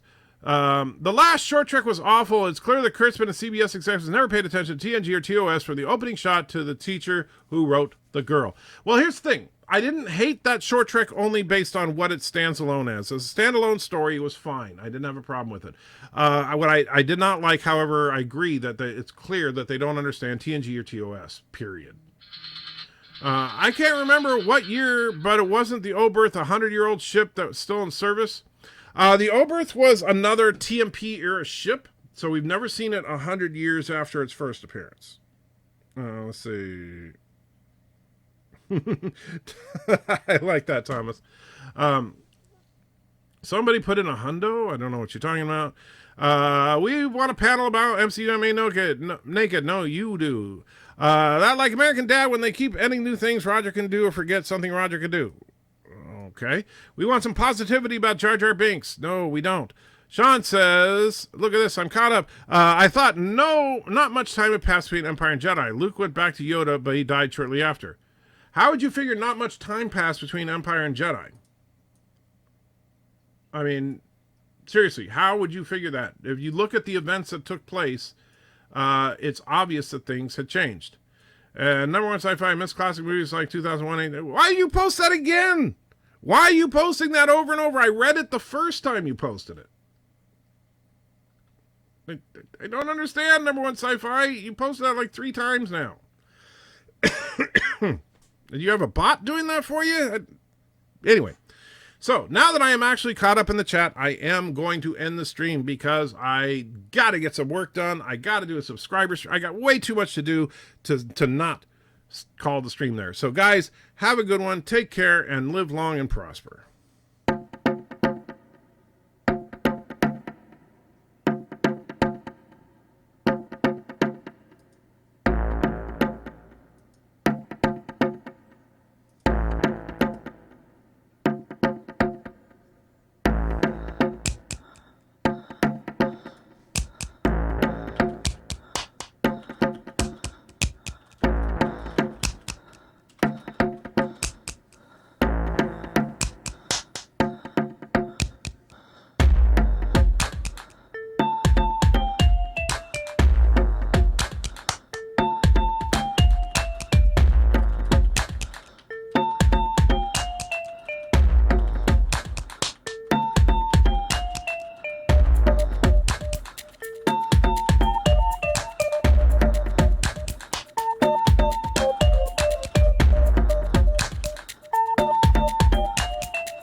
You son of a bitch, anti-tracker!